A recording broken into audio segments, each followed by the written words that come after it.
Rolling. All right, Werner.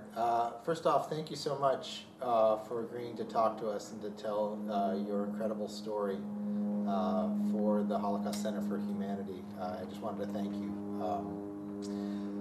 So why don't we start by you just telling who you are, when and where you were born, about your family. Yes. And then start telling us about your childhood in Germany. And again, Yes. if you can start by saying, my name is, in complete sentences. Now, my name now is Klaus Warner Schaie. My middle name was originally Werner with an E, but when I got naturalized in San Francisco in 1953, a very stern judge told me that if I wanted to become an American, I should spell my middle name correctly, and he ordered a change from the being spelled with an E to being spelled with an A. My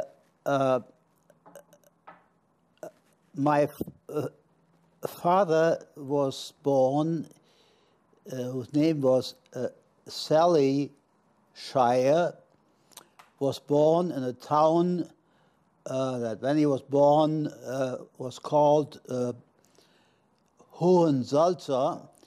It is now in Poland and called Inowrocław. His father, my paternal grandfather's name was Simon Schaie, who owned a shoe store in that town, and my great-grandfather Abraham was a shoe repairman also in that town. My mother's maiden name was Lotte Louise Gabriel, and she was born in a town by the name of Falkenburg in the province of Pomerania, which became Polish after World War II, but was in the middle of Germany when she was born. Her father ran a general store in that small town, as had her mother's father in another nearby small town in the German province of Romania. So they were middle class, and in fact, one of my maternal grandmother's brothers was the first PhD in the family. And when were you born? I was born on February 1, 1928, in the town of Stettin, which was the capital then of the province of Pomerania. It was a town of about 200,000 inhabitants. Its major industry was shipbuilding, but it was also a garrison town. That is, there were a large part of the surrounding of the town was full of barracks, and there were army training grounds all around it. It also served as a terminal for ships plying the Baltic Sea between the Scandinavian countries and Germany. Did you have any brothers and sisters? I was an only child. My parents always told me that right after I was born, the Great Depression hit, and they didn't think they could afford any more children. Do you want to show us a picture of your family? Tell us who they are. These are my paternal grandfather Simon, my grandmother Rosalie, and the three brothers of and two sisters of my father. What year is that photo from? This photo was probably taken right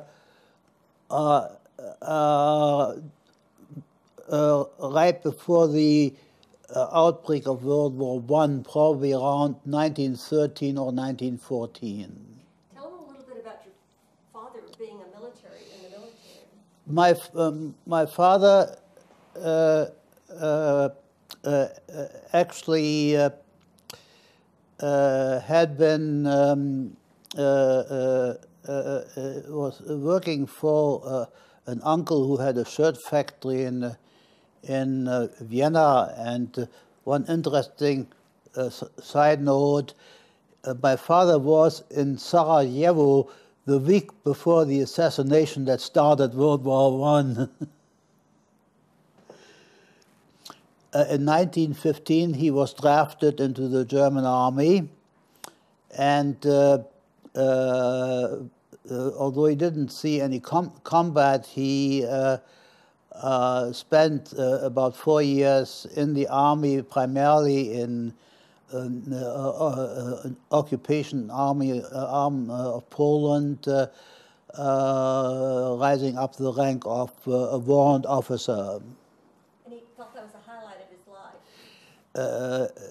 He really always talked very fondly of his experience because he apparently did very well in the setting, and I suspect that if the peace treaty hadn't drastically reduced the army, he might very well have stayed in the army. Do you have a document from your father's army service? You said you showed me. No, I don't. Unfortunately, I don't have that. But what I do have, I have somewhere, and you look for it, an army book from my grandfather Simon, who served his 2 years of peacetime duty in the German army. And tell us a little bit about what your father was doing when you were born. Tell about your mother and father married. Yes. My father, after the war, came back to Germany, and the whole family, because they didn't speak any Polish and had no really relationship to Poland when their town fell to Poland after World War I. It was now in what was called the Polish Corridor. They moved to further back into Germany to Breslau, and my father and his older brother started a shirt factory, but the German economy after the war, there first was this tremendous inflation, where at one point a dollar was worth something like over 4 billion marks. And so they do something else, and after they married, my mother had a significant dowry, which was enough for him to open a store. But his brother-in-law had started a very successful store in Breslau, providing clothing and other equipment for the then burgeoning of motorcyclists, because cars were still not very affordable for most Germans, but an increasing number of people were acquiring motorcycles. And so my father decided, well, that was a good idea, but of course he couldn't compete with his brother-in-law. And so when my parents married in 1927, he moved with her. She and her mother lived in Stettin.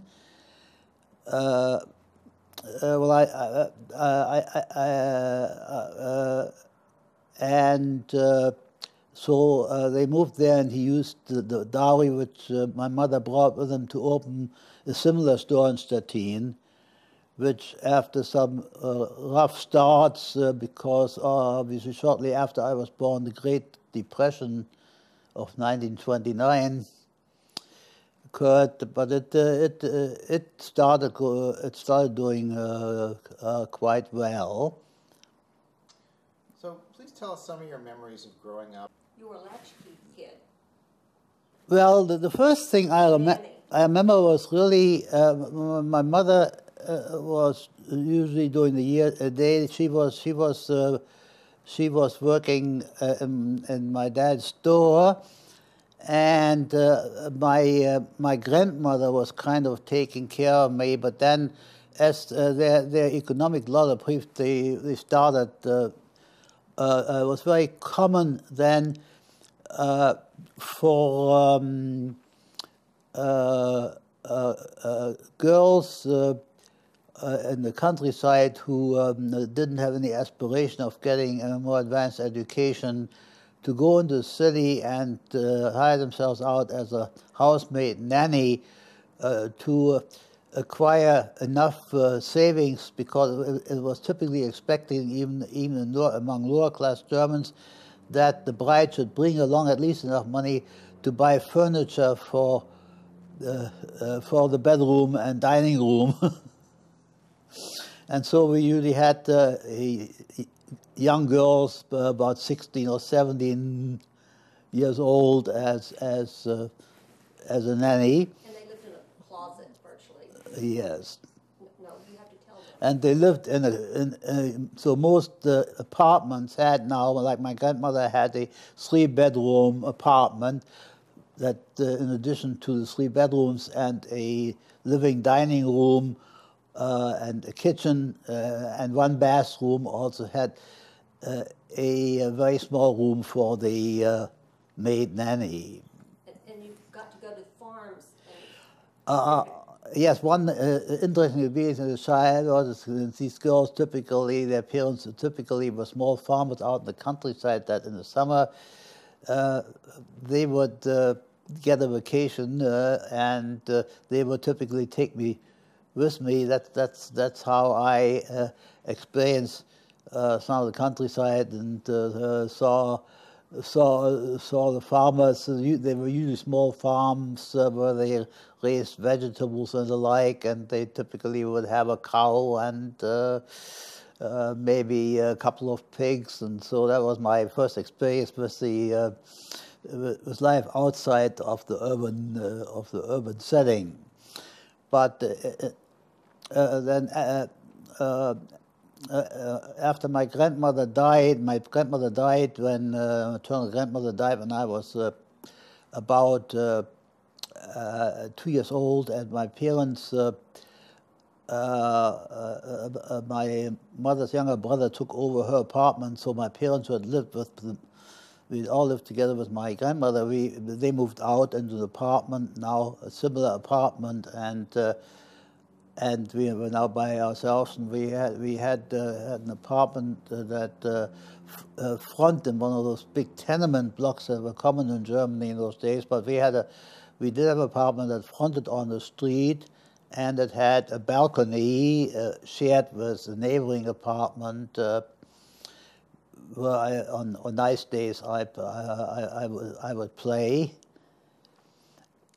And tell a little bit about your grandmother and the hard times and your grandfather getting killed and her starving herself. Well, yeah. Well, my maternal grandfather died in an accident. In this general store, he had saws hanging on a line and so on. One day he stopped under there, and the rope broke, and the saw fell on him, and he had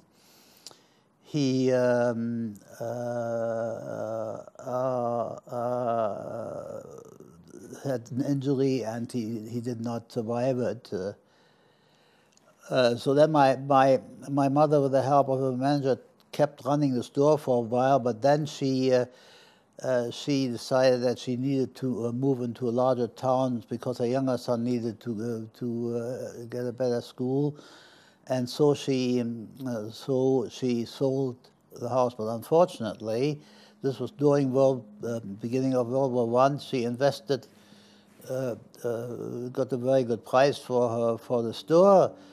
she was very well doing school, but she made the bad mistake of investing it in war bonds, which in the years after the end of World War I virtually became worthless.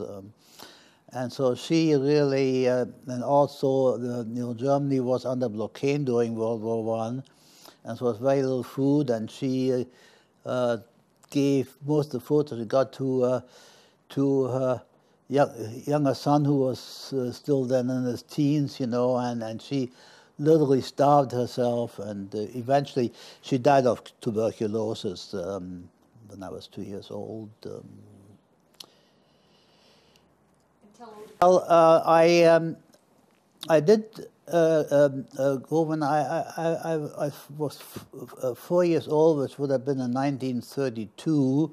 My parents put me into a private kindergarten, which I enjoyed very much, and where I liked to play with dollhouses. They had lots of dollhouses and furniture, and I had a great time with that.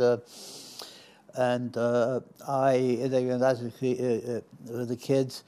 But then the next year, 1933, of course, the Nazis came to power in Germany, and my parents were afraid to let me go to that kindergarten anymore, so I stayed at home mostly. Although I did play with some neighbor kids. What else do you remember about the Nazis coming to power in 1930? Well, there were these constant marches with everybody being pushed to fly Nazi flags and things, and there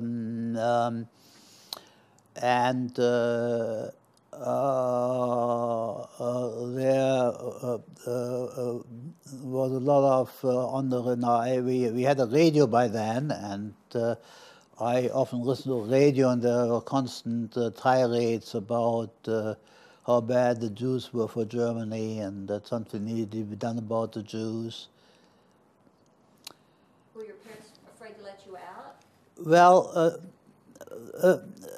not at first. I mean, I would. You can actually repeat the question. My parents afraid to let me out. Well, not too much at first, because the neighbors would still let their kids play with me, and so. But they were afraid to have me go out on the street and things. So we stayed pretty close. So then in the following year, in 1934, when I was 6 years old now, in Germany at the time, compulsory education began at 6 years of age, and schools would start usually in April at Easter. And so my mother took me to interview with the principal of the public elementary school that I should have been going to, and she discussed the situation with her. And he actually told my mother that he was aware that the Jewish community of Stettin was in the process of organizing a private school, and that he felt that I might be better off if they put me into that school, that he really couldn't, that he said he would try to look after me, but that I would probably be safer going to the Jewish school. Say a little bit about the Jewish school. Well, the Jewish school, Stettin had a fairly small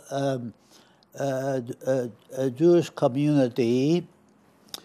There were probably less than 2,000 Jews who were permanent residents of Stettin, And while there had been a little influx of Jews from Poland and Russia after World War I, who also there was an Orthodox shul, but they were it was a very small community, the Jewish community. So the synagogue was a Reform synagogue, and in fact it was so reformed that the year before the Nazis came to power, there was a strong move to change Shabbat services to Sunday because it would have been so much more convenient for everybody. Did your family attend synagogue and observe Jewish rituals? Repeat the question. Observe Jewish ritual.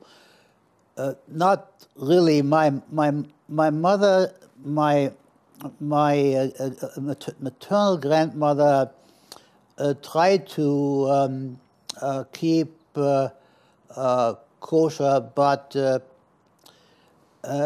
in that small town where there were maybe 3 or 4 Jewish families, it became very practical, and by the time my mother was in her teens, her mother had given up kosher. So my mother never attended synagogue. My father went to synagogue on the high holidays, and, Rosh Hashanah and Yom Kippur, and that was it. But you did get bar mitzvah. Well, yes, but I did get in Shanghai. I did,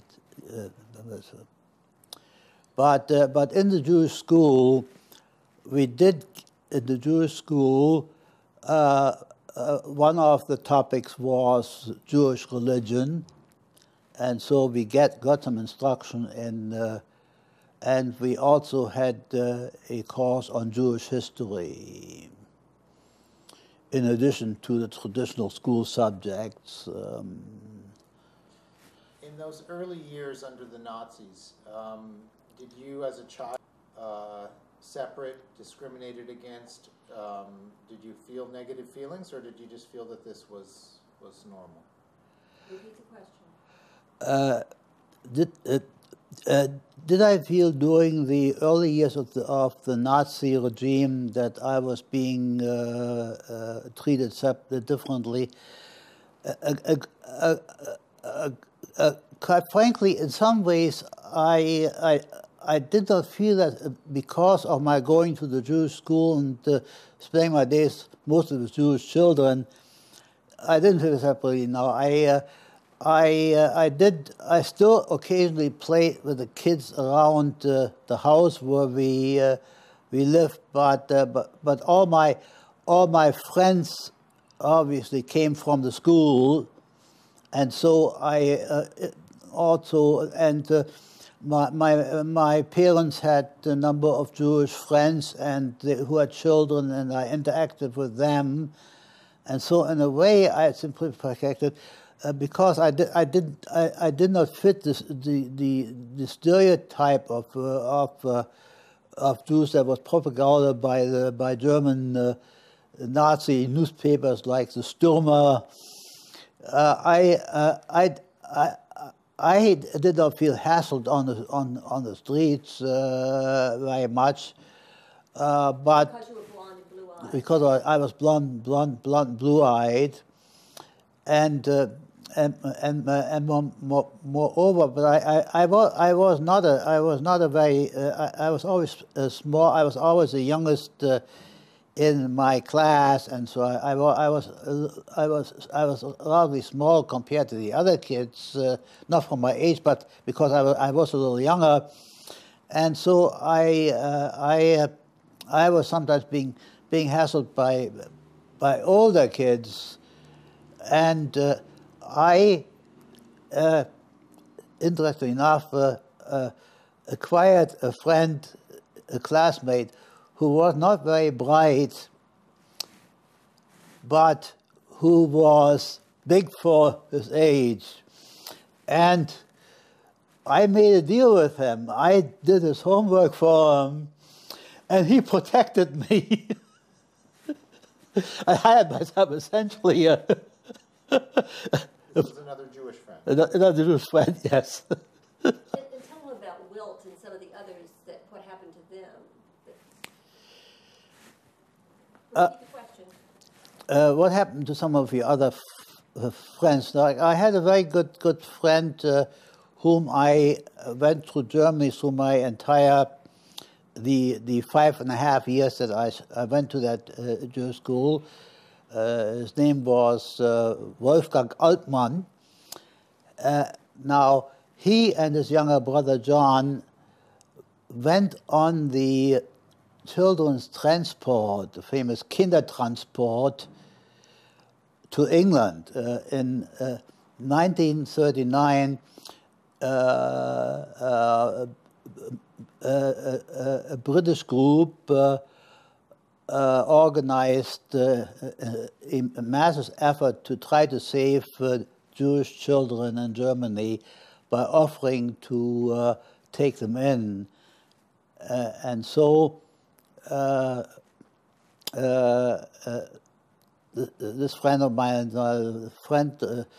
mine, and his brother went to England, and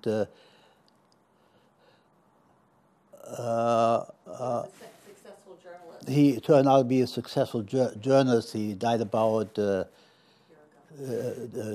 years ago, but he was very successful. He was very fortunate. He became a protege of a British nobleman who owned the biggest chain of British grocery stores, and who took him on, and he became very successful. He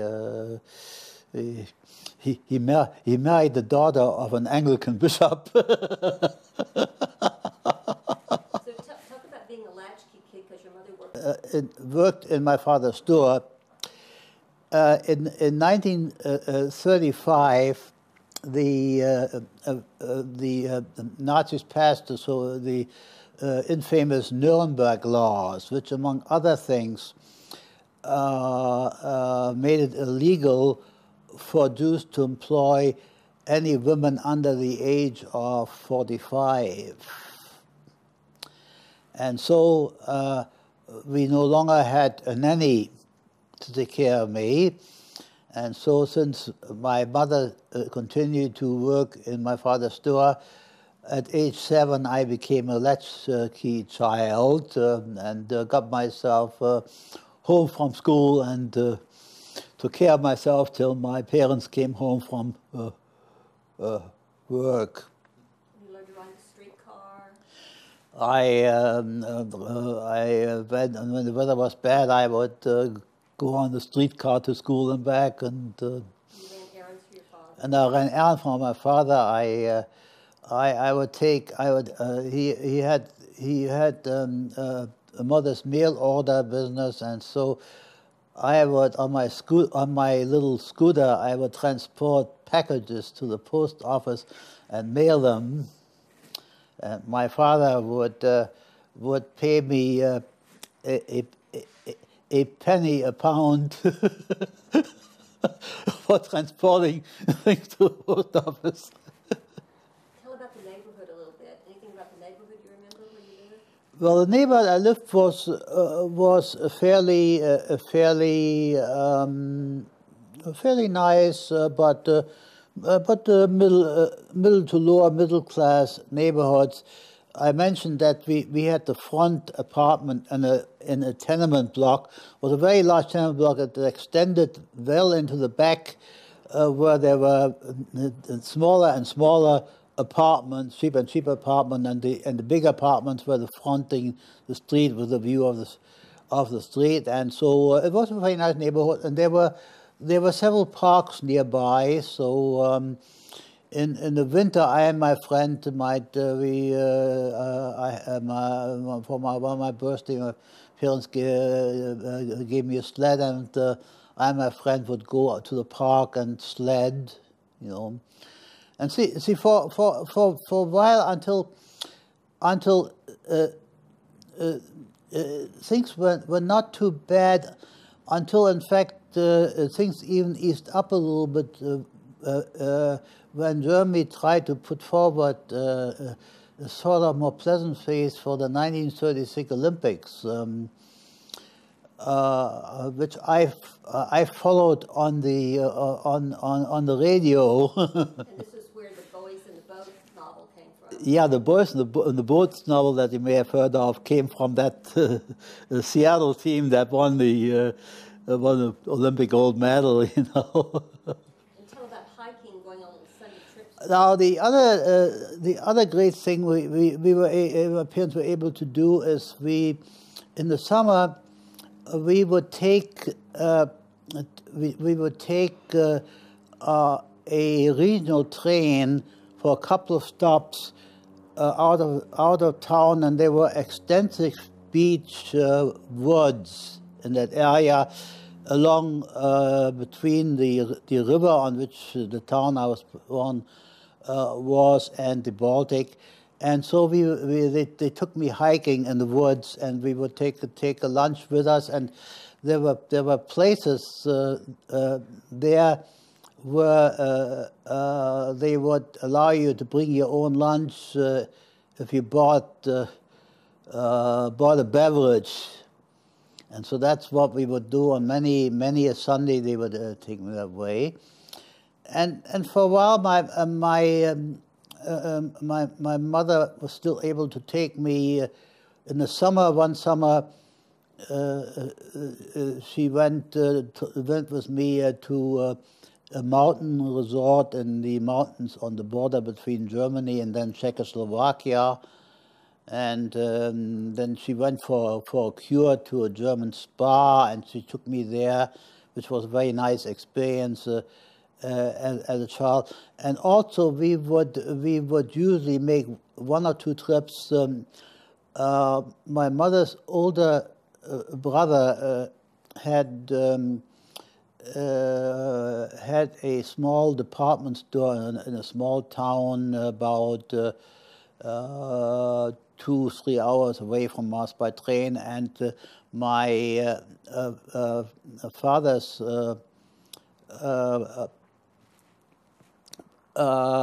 brother, my father's his older brother and his two sisters continued to live in this town of Breslau, and so which was again about 3 hours train ride. So we would generally make at least one trip a year there to visit them. And in fact, one summer, my mother again went to a spa for a treatment, because that's something that the insurance company would pay in Germany for people's spa treatment.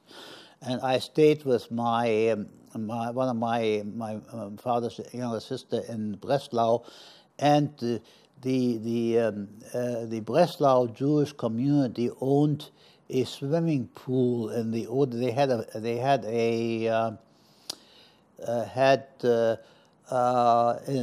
swimming pool on the river, and they had a swimming theater, and I learned to swim during that summer. Were you not allowed to? Is that? Well,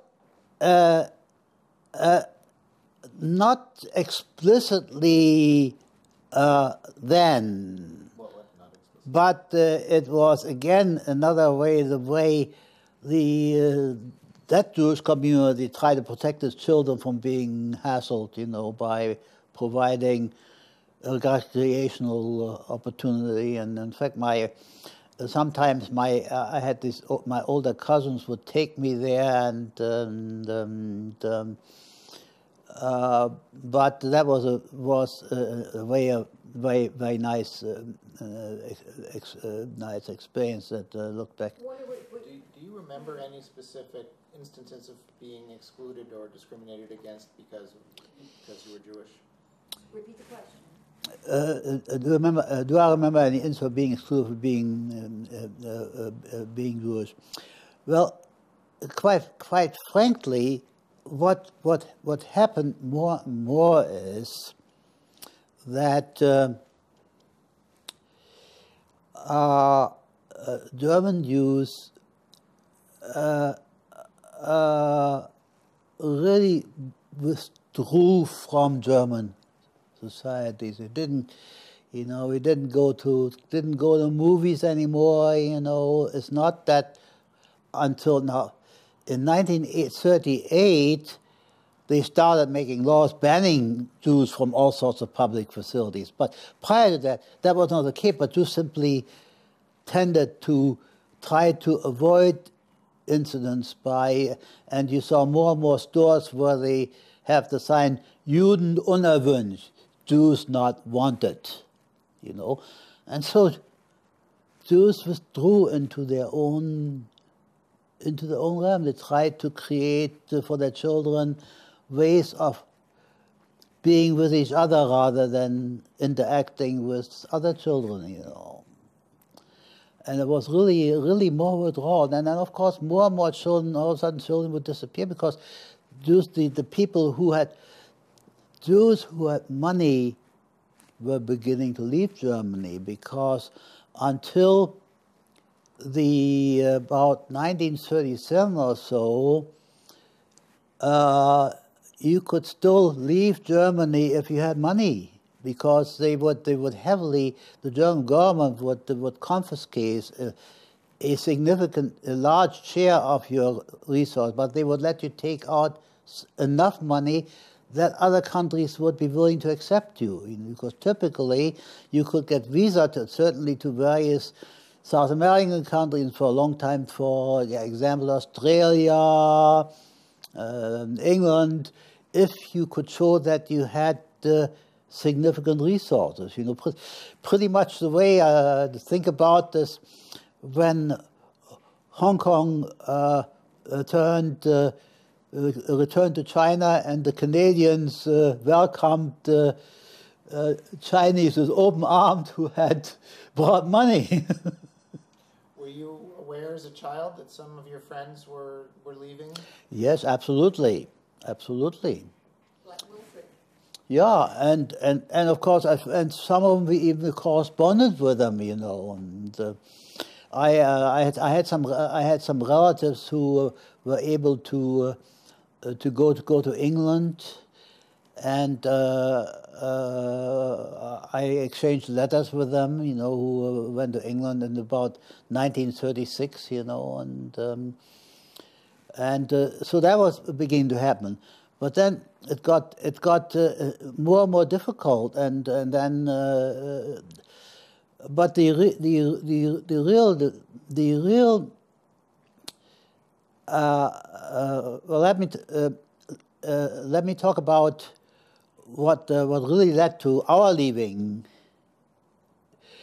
Yeah, tell us about the period from 1936 after the Olympics to 38. Things, in some ways,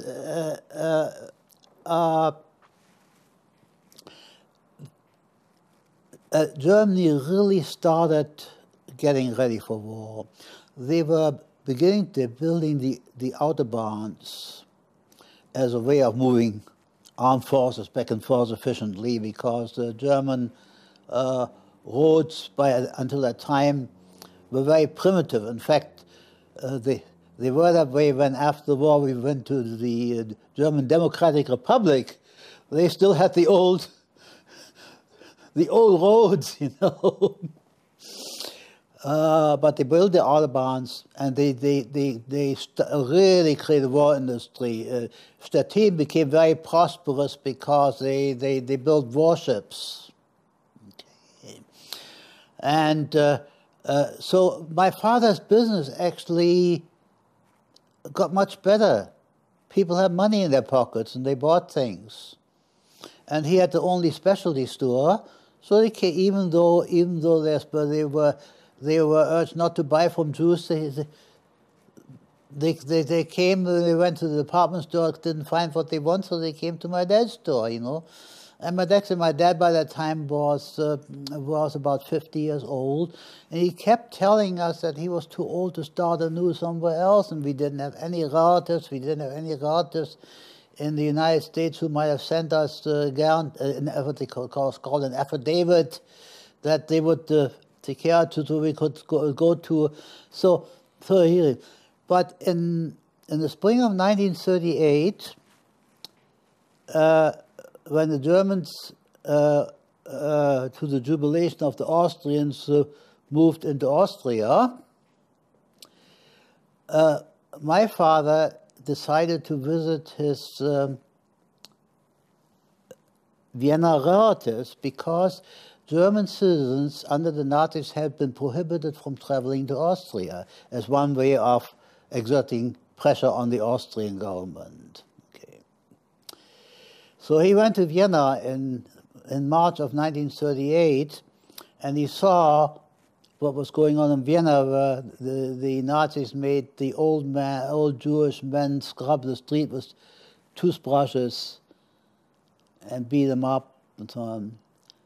And he came back from Vienna, and I can still remember sitting around the dinner and he said, you know, the time now has come, we have to get out of Germany. We have to get out of Germany. It's no longer a matter of finding a good place to go to. We must get out. We must get out while we still can. But he was very concerned also about his sisters. And he went to Breslau and talked with his father. And finally, they all agreed that he found out that you could buy passage on the Italian cruise line Lloyd Triestino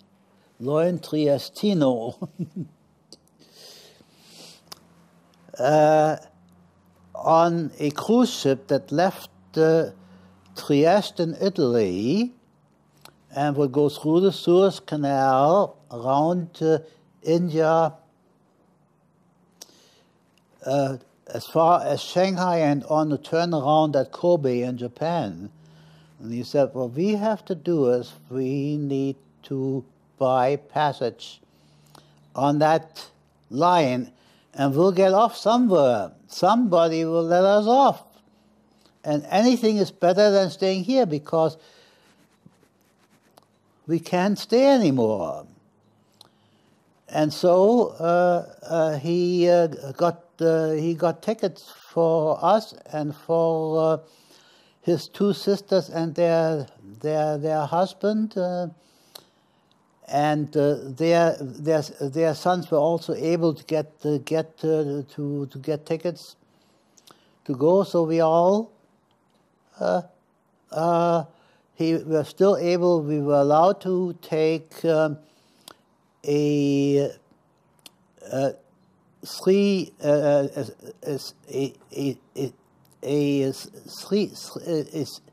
6 by 6 foot crate, which we packed full of my mother's kitchen pots and pans and china and my bed was taken apart and put in there, and as much clothes as we could get in there. And we were allowed to take out the equivalent of 10 marks, which at the time was $4. They allowed us to change German money and then take out. And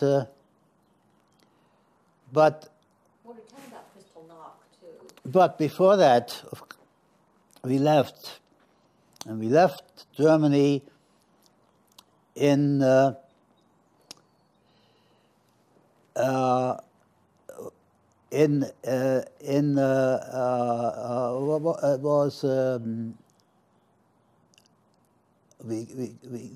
war started in June, and we left in May of 1939. Just a month before the war started. In fact, but before that, in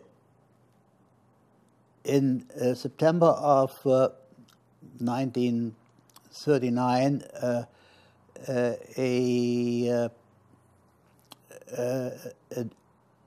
very distraught Jewish young man shot a German embassy official in Paris. When are you start that again. It was actually No, no, 1938. 1938. Okay, so yeah. why don't we start again with Kristallnacht? In November 1938. And Why don't you start again, saying in November? in November 1938, a disgruntled young Jewish man whose parents had been hassled by the Nazis shot a German diplomat at the Paris embassy, in response to which the Nazis urged their hoodlums to put afire most Jewish synagogues in Germany, and had them trash most Jewish stores. Tell about Wilt coming and warning your father. The next morning, my friend whom I mentioned, Wilf Altman, who eventually went to England, came to pick me up to walk to school. And he said, they just came and arrested my father, whom they took to the Buchenwald concentration camp. So my father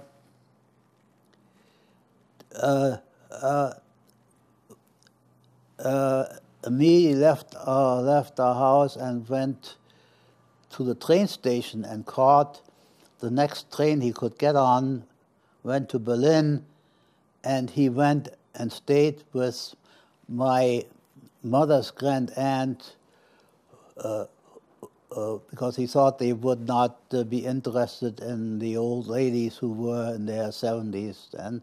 And at that time they weren't. They just were rounding up all the Jewish men. And so he was able to avoid being taken to the concentration camp. Did they come and look for him? Yes. Do you remember them coming to look? Oh, yeah. Well, tell about it. Yeah, tell about that. Well, they came and said to us. That was one night, or Oh, they came, Was it and day or night? no, it was during the day. You know, it's the police. The police came and with some Gestapo with them, and they found whether he lived there, and they said, yeah, he's here, but he's not here. He's on a business trip, you know. were you frightened? Very frightened.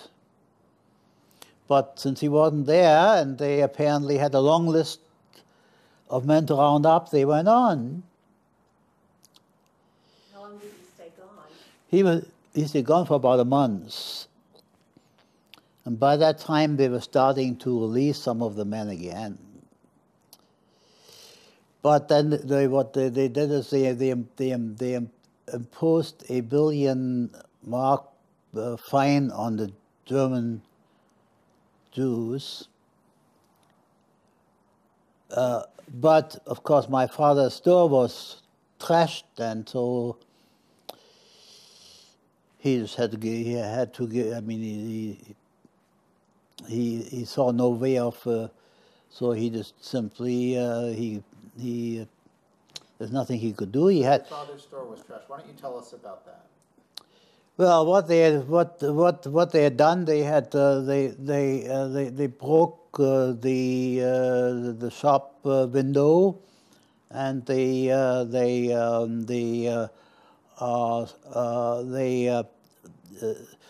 stole most of the more valuable inventory, like leather coats and leather jackets and glasses and caps and so on, and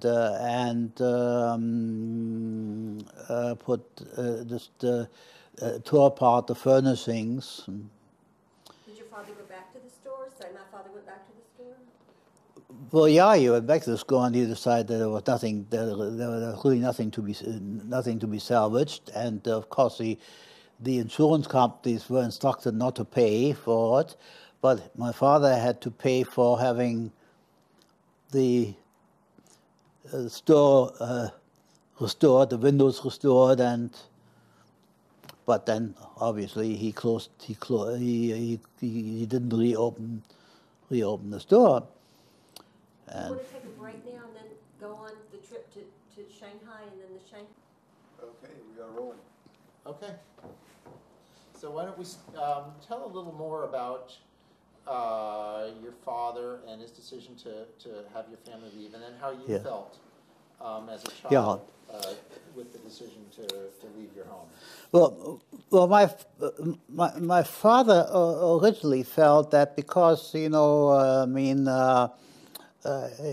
he was just a very ordinary citizen, and he'd done his military service in World War I, that he was pretty safe, and these things would pass, you know, that they were kicking out, you know, the lawyers could no longer practice, and physicians were being put out of business and so on, the people who had big companies and factories and so on were being pushed out, you know. But that he was his little store, that he didn't even have any employees, just he and my mother were in a store, that he would be pretty safe. And also my parents still had non-Jewish friends. Like my mother had a girlfriend whom she had been friends with ever since she was a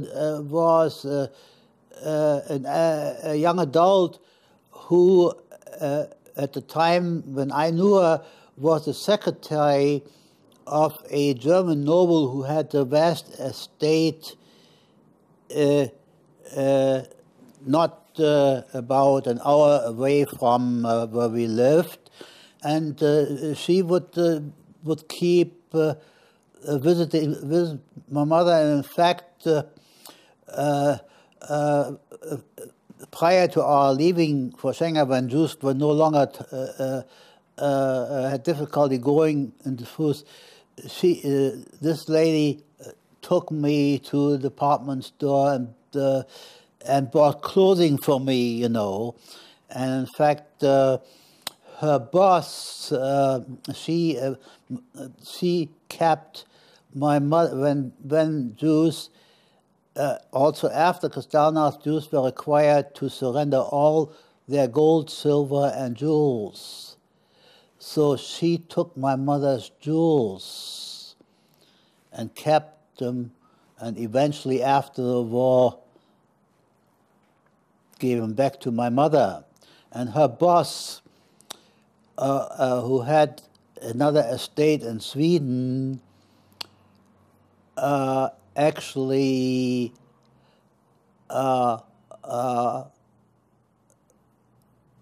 provided some money for us.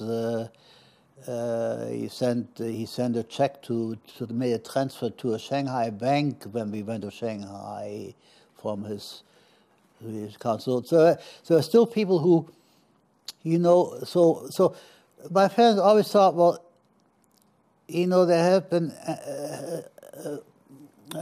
anti-Jewish periods in all European countries, and it would even this way. And then for a while, also we were very encouraged when President Roosevelt called this conference where he tried to get other countries to take Jewish refugees in Germany, which was very unsuccessful as it turned out.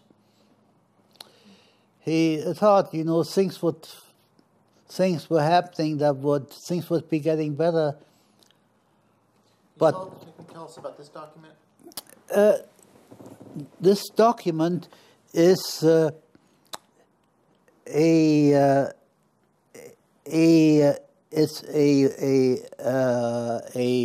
decal that was given to people who had served during the Honorable Cross for war veterans of the War of 1914-1918. Can you show it to the camera? It's your father's. My father, yes. And what's the significance of that? The significance of that was that he thought it as that because for a long time they made exceptions for Jewish veterans, like they allowed when they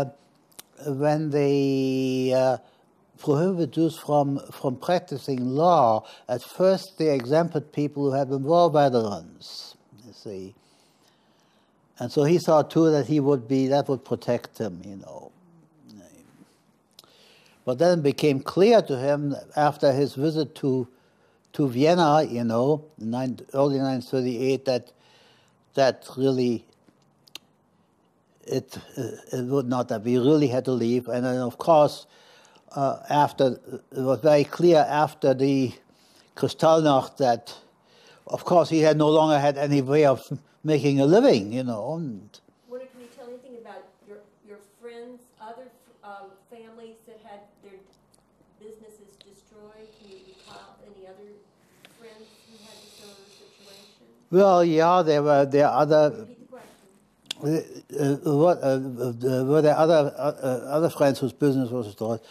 Yes, all of the Jewish businesses were destroyed without exception. Everybody who had a store, the same thing happened to them, and of course they also put they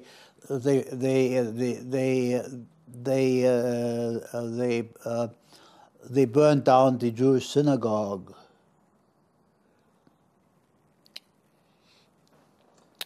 I know you told me once about Eva's father, who was a minister, rabbi, but do you know anything about what was happening to rabbis or to any of the Jewish clergy? Well, Repeat the question. Yes, it happened to the Jewish clergy.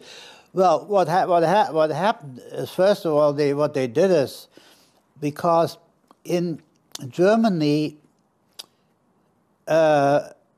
had three established religions: the Catholic Church, with whom they had a concordat, and the Lutheran Church, and the Evangelical Reformed Church.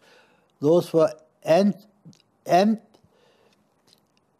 Jews were established religions in Germany, and so the ministers of these religions, as well as all rabbis who were rabbis of regular Jewish congregations, were government employees and received their salary from the government, because the German government collected, as part of the income tax collection, collected what's called a church tax.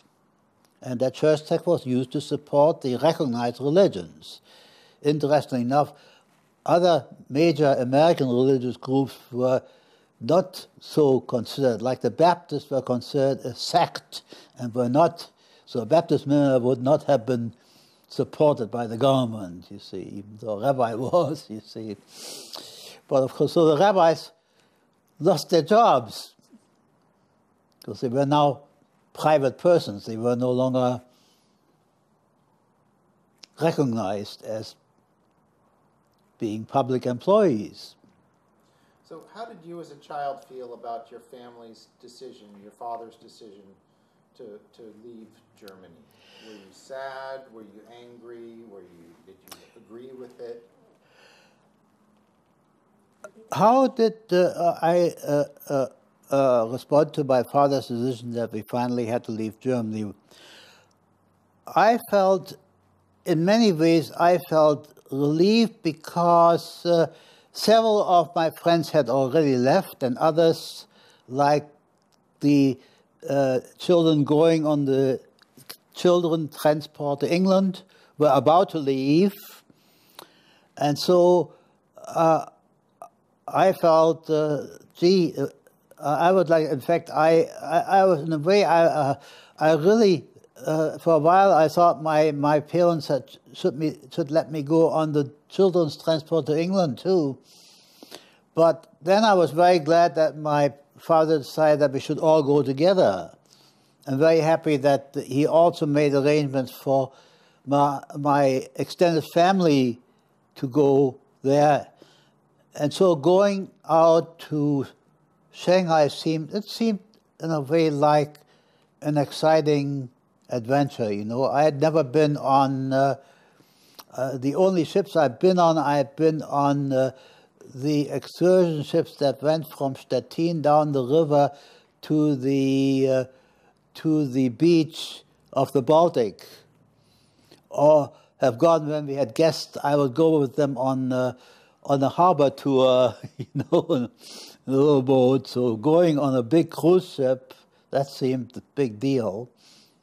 Did you know you were going to Shanghai, or you did not know where you were going? Oh yes, we knew that we knew that we kind of knew that if we could not get anywhere else, we most likely would be able to get out in Shanghai, because some of my cousins had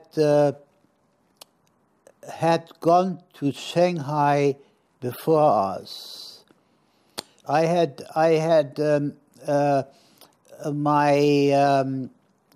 3 cousins who were 14 or 15 years older than I, because they had been born just before their fathers had gone off to war, the First World War.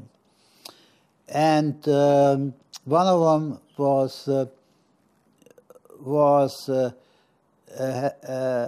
had left Germany in about 1937, because he was at the university.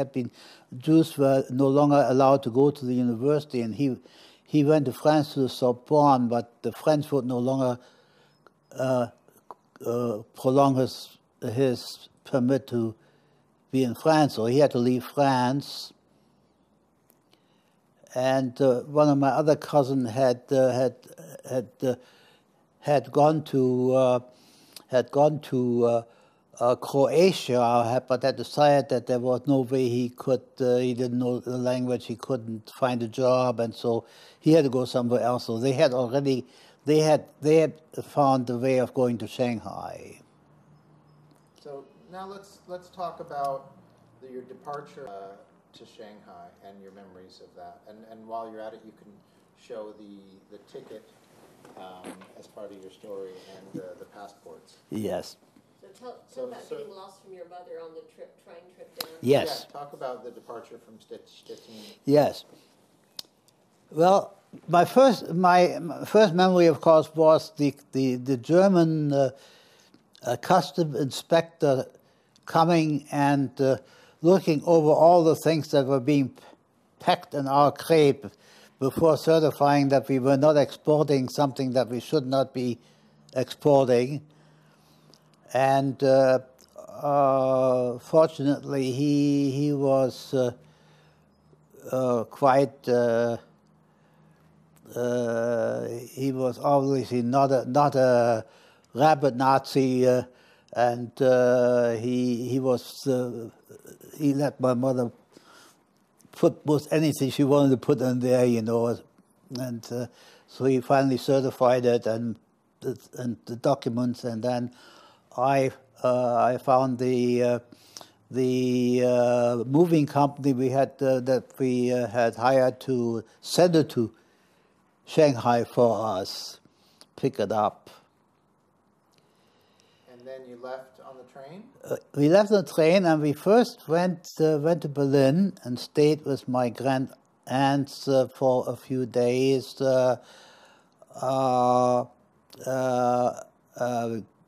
Because we will be sure that we just got there in time for the because we wouldn't have any money to rent hotels rooms, so we wanted to get there just in time to board the ship. And so we then left and took a train from Berlin to presumably to Trieste, but at the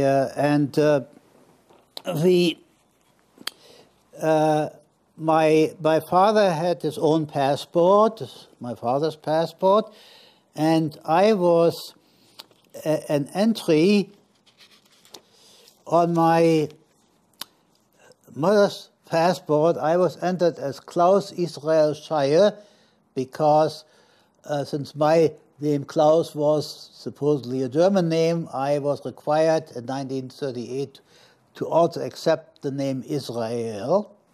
My father did not, because Sally was considered to be a Jewish name. And my mother had to accept the name Sarah. But I was an entry in her passport because I was too young to have my own passport. I was 11 years old at the time. So we took the train and at the Brenner boundary between Germany and, which was a former boundary between Austria and Italy, but now since Austria was part of Germany at the time, we left Germany and we had to go through the German customs, and they pulled my mother out of line, and she had to go, and she was searched. And the train was about to take off, and we thought my mother was already on the train, and we went to the train, and the train took off, now an Italian train, but my mother wasn't on the train. And we absolutely panicked. But we didn't get there to get off the train. But we, fortunately, of course, that part of Germany, right on the other side of Tyrol, is bilingual. They speak, it's now an autonomous region of Italy, which is bilingual, and it was bilingual then, speaking both German and Italian, and so we were able to converse with the conductor, and at the next stop, the conductor called back to the station at the border, and he was told that my mother was indeed on a train, but had gotten on a different train. And so finally, after 3 hours of absolute panic, our train stopped in Verona, and there was my mother waiting for us. So everything's well that ends well. So my mother joined us, and we went on first to changing trains at Venice. We got to Trieste, and actually we were met in Trieste by a group from the Trieste Jewish community who provided, there were quite a number of German Jews on the train, and German and Austrian Jews on the train, who also were going to Trieste, and they provided some refreshments for us, and we waited on the pier until the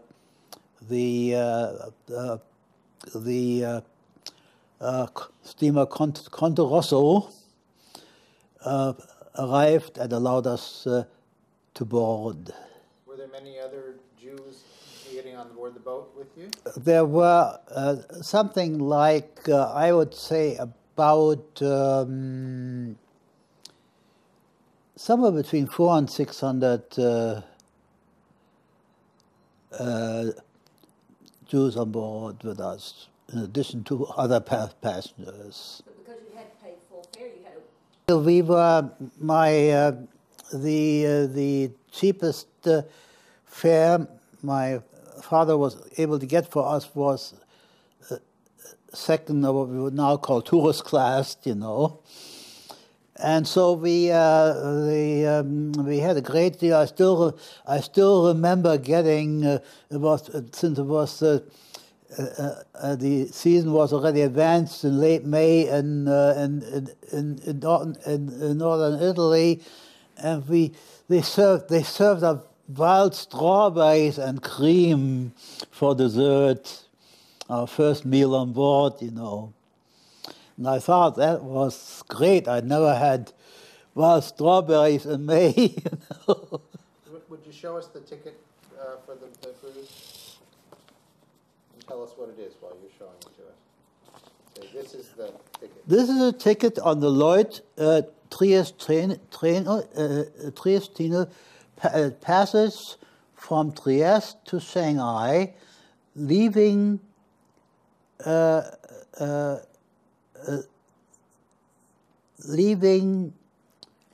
the 14th of June. What year? 1939. So repeat the date again. 14th of June, 1939.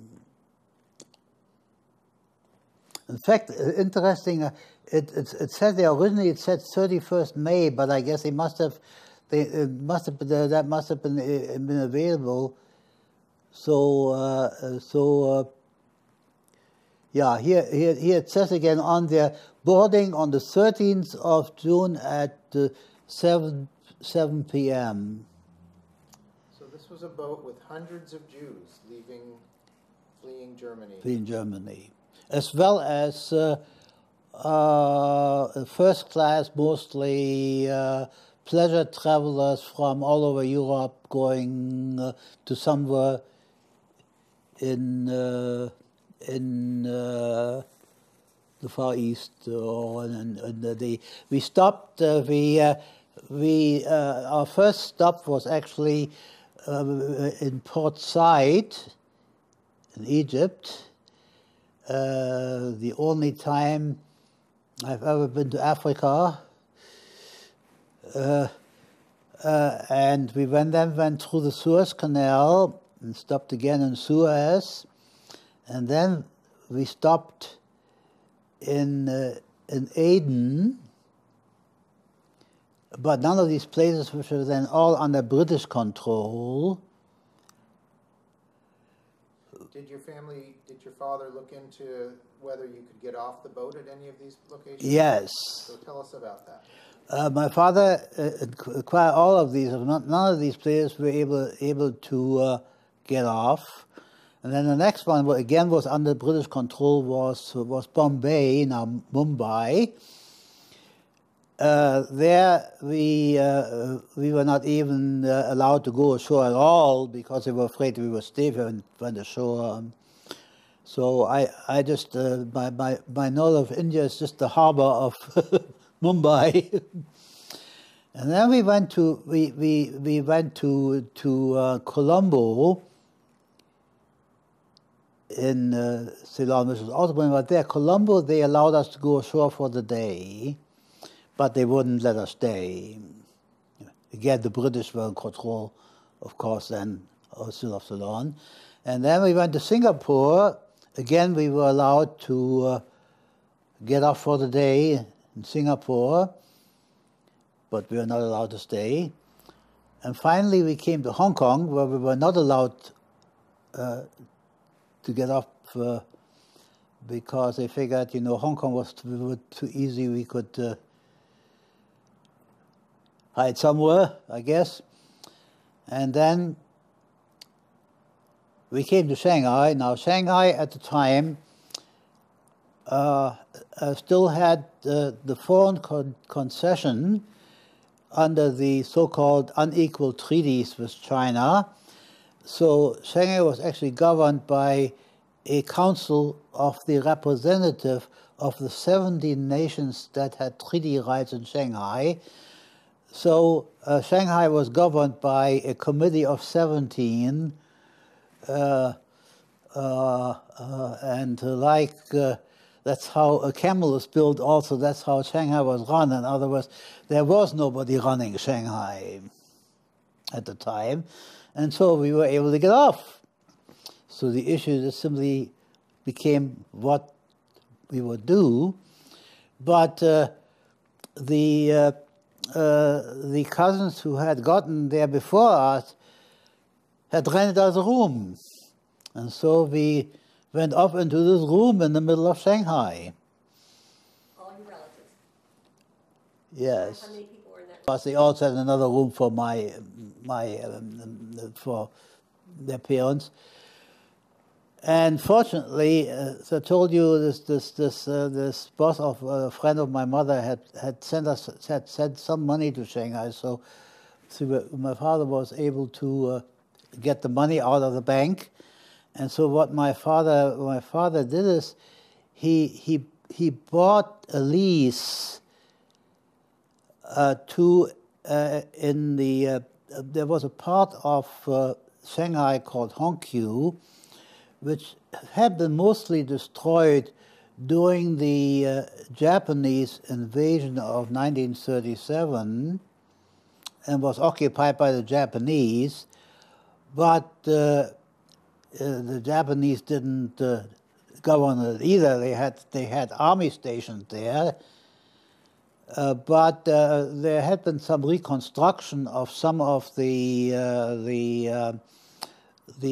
what they call Chinese called hutungs, a little cluster of two-story houses, and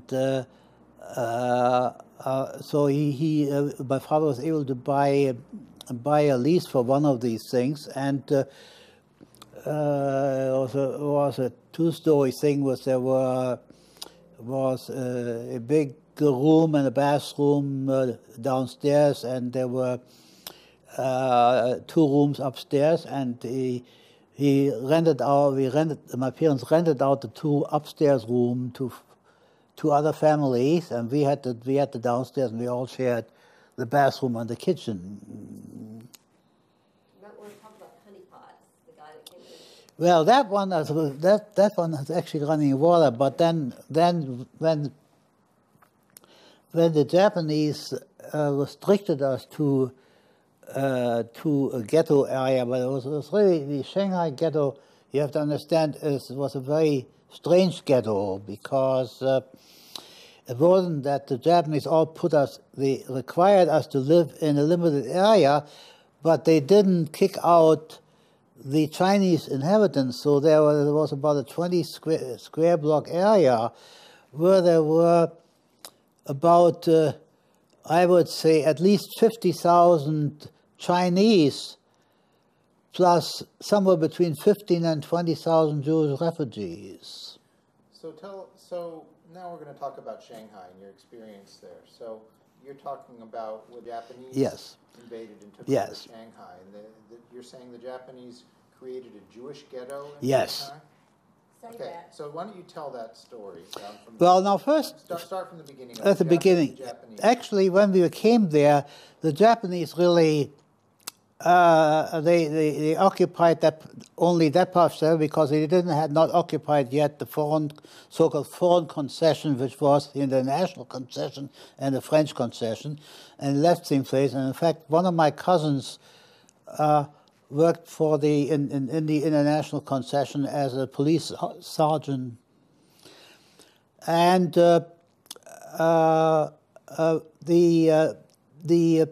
Shanghai had a fairly good-sized Jewish community, some of whom, some of the very wealthy people were actually Jews who were British citizens and had mostly become British citizens during the period when Britain occupied modern-day Iraq after World War I, right after World War I.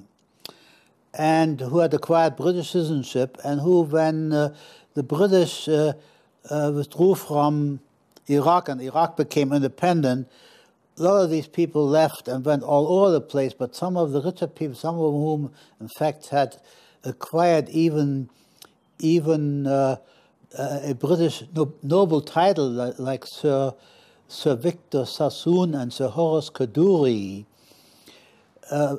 moved first to Hong Kong and then to Shanghai and established large industrial empires there. And then there was a large influx of Russian Jews who had fled after the Bolshevik turnover of Russia. There was a period when there was still a so-called white Russian government in the mostly Asiatic part of Russia, which the Bolsheviks slowly but surely rolled up, and some of these people still for a while lived in the Pacific part of Russia, in Vladivostok, but eventually when the Bolsheviks came, finally got the rest of Russia, some of them went and settled in Kobe in Japan, and others came to Shanghai. And so there was a large, what they were called white Russian Jewish community in Shanghai, some of whom had to become well-to-do. And so they organized, the Jewish community organized a refugee committee, and they acquired some bombed-out schools and restored them, and created some group camps where a lot of the people who came to Shanghai stayed for quite a long time, some till the end of the war. But also they tried to help people find some jobs, and they organized a school for the children, which they staffed with British and American teachers and some of the white Russian ladies who had gone to English language schools. There was a Shanghai Jewish school that served the established Shanghai Jewish community, but they didn't want to deal with all the refugee children, most of whom at the time didn't speak any English yet. But so they organized the school, particularly eventually it was called the Kadoorie School, because Horace Kadoorie provided a lot of the money for it, and also organized the after-school club, which was very helpful in socializing us kids. So you went to this school? I went to that school. Do you have any documents related to this? Yes. What I have,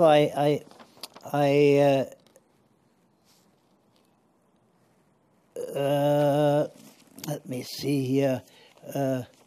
I have, for one thing, I have, oh, yeah.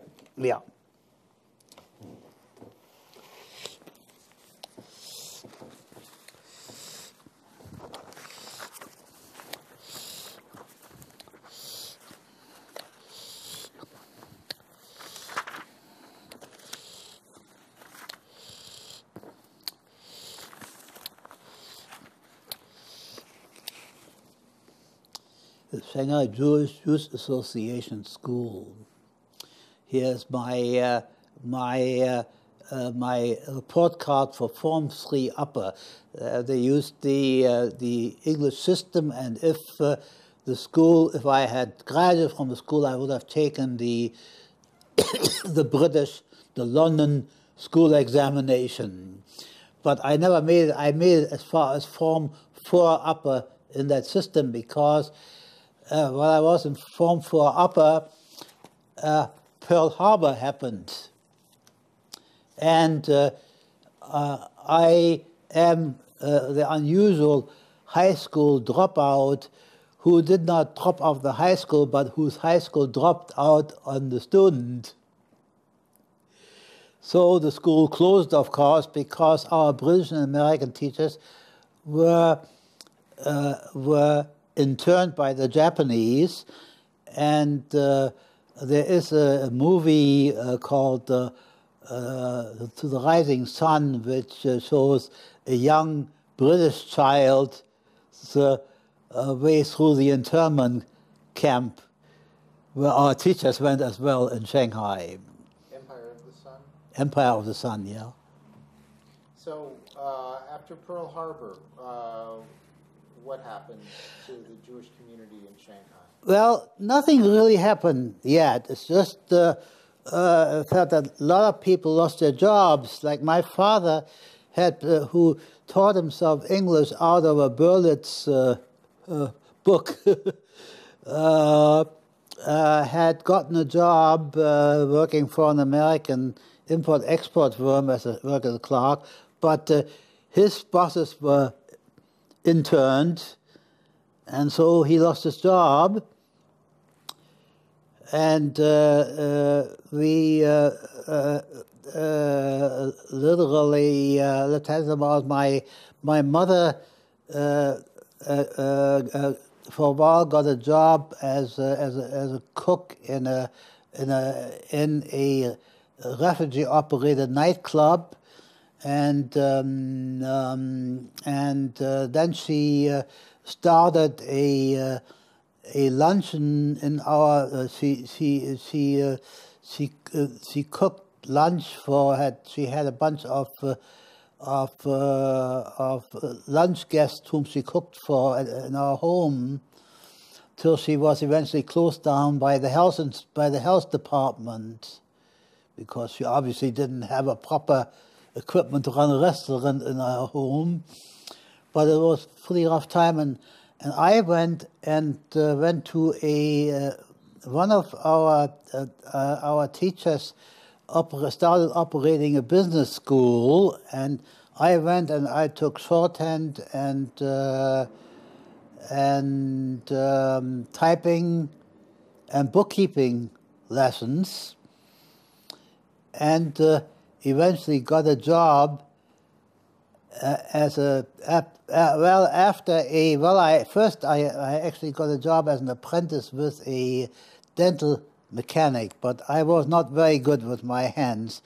And after a couple of months of that, we mutually decided that I would never become a dental technician. And so I left and I got a job with a guy who ran an advertising agency as his clerk typist. And I did it for a while. And then I made a big advance. The Refugee Relief Committee, organized by the Jewish community, had gotten a Japanese supervisor imposed upon it. I went and I learned enough Japanese to be able to become a telephone switchboard operator. And the Shanghai telephone system was not very good. It took forever to get a line. And I spent my days in a dark hallway, ruining my eyes, trying to get lines and trying to communicate with my Japanese boss to keep his telephone messages straight and get a line for him open at all times, which I did for a couple of years. And then you learned printing. And then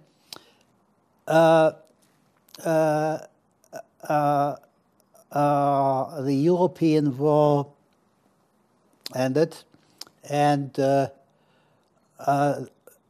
the Japanese now were getting a lot more relaxed. For example, what they did is they removed their.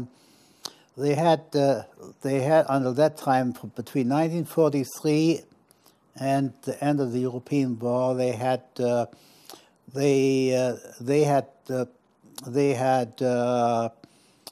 entry and exit posts in the ghetto area, and you had to have a pass, special pass, to get out of it. Which I got to work for this as a telephone operator. I had a pass to get out of it, but then they took them away because they saw the end coming.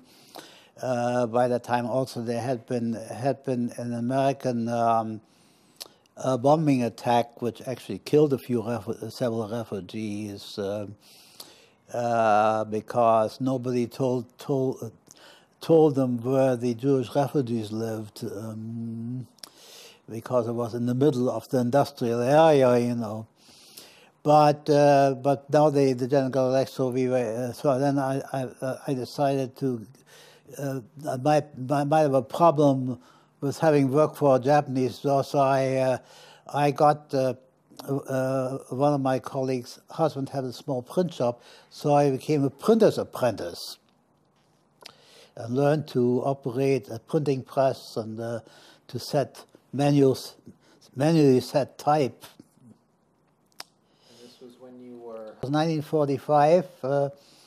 I was 17 years old. So let's go back a little bit now to your family's arrival in Shanghai. Yes. Now, soon after the arrival, the war broke out in Europe. Yes. In fact, while we were still on board ship, the Germans entered Danzig, which was the first hostile action that was prior to the invasion of Poland. And what did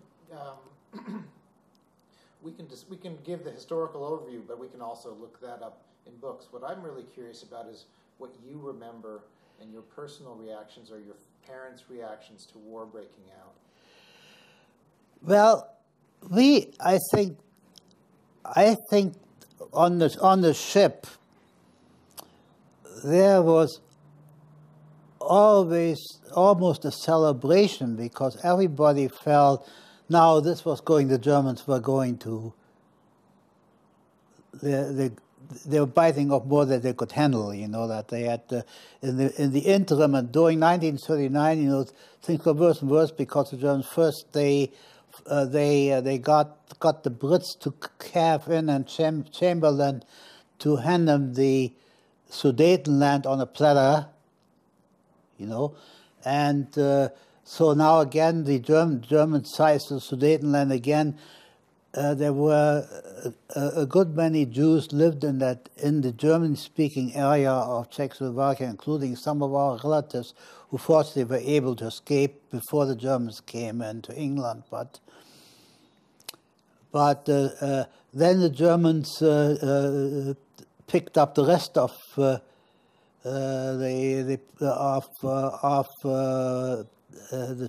Czech part of Czechoslovakia. Did you really have a celebration on the ship? Yes, because we saw now they don't. You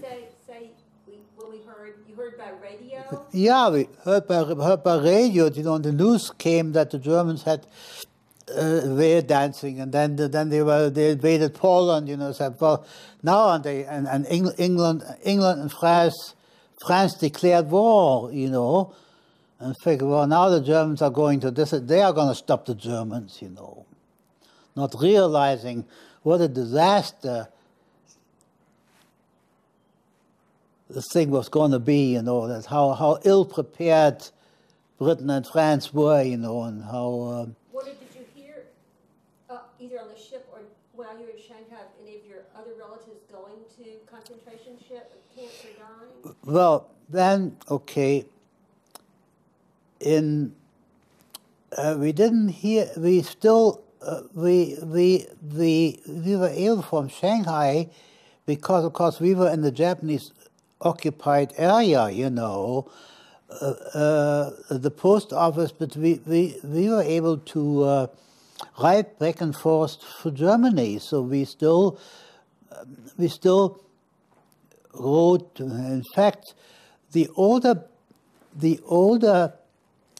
brother of my mother, and with his wife and young child, were able to leave Germany after the beginning of the war in 1940. He was able to leave Germany on a Japanese ship from Hamburg and come to Shanghai. after the war had started. He was one of the class of people out of there. So you were writing to Germany. So we were still writing to Germany, like we were writing to my mother's two brothers, and we were writing to her. My mother had two aunts in Berlin. These old ladies that we had. My father had fled to when he was hiding out, and whom we had stayed with in Berlin on the way to Trieste and Shanghai. And they seemed to be okay, you know. And, so we heard from them, and we really. But then, also in 1940, shortly after my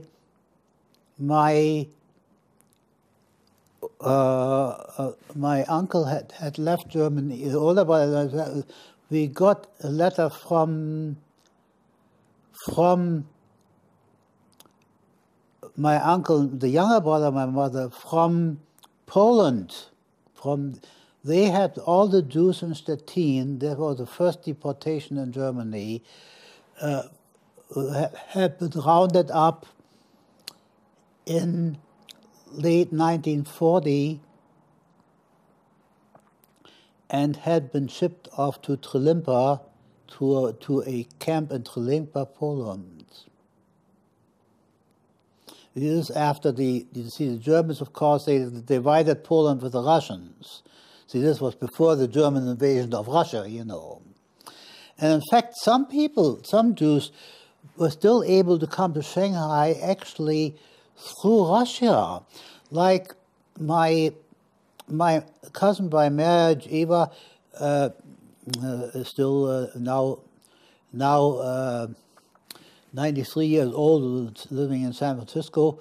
Her father was a rabbi in Berlin, and she and her father and mother were able to take the train through Russia from Berlin, going through Poland and Russia all the way over to Vladivostok, and then take a ship from Vladivostok first to Kobe, and then from Kobe to Shanghai. And this, what year was this? In late 1940. So you said you received a letter from your uncle who had been deported Yes. to Poland? Yes. Tell me about the letter. What did it say? Well, he simply said that that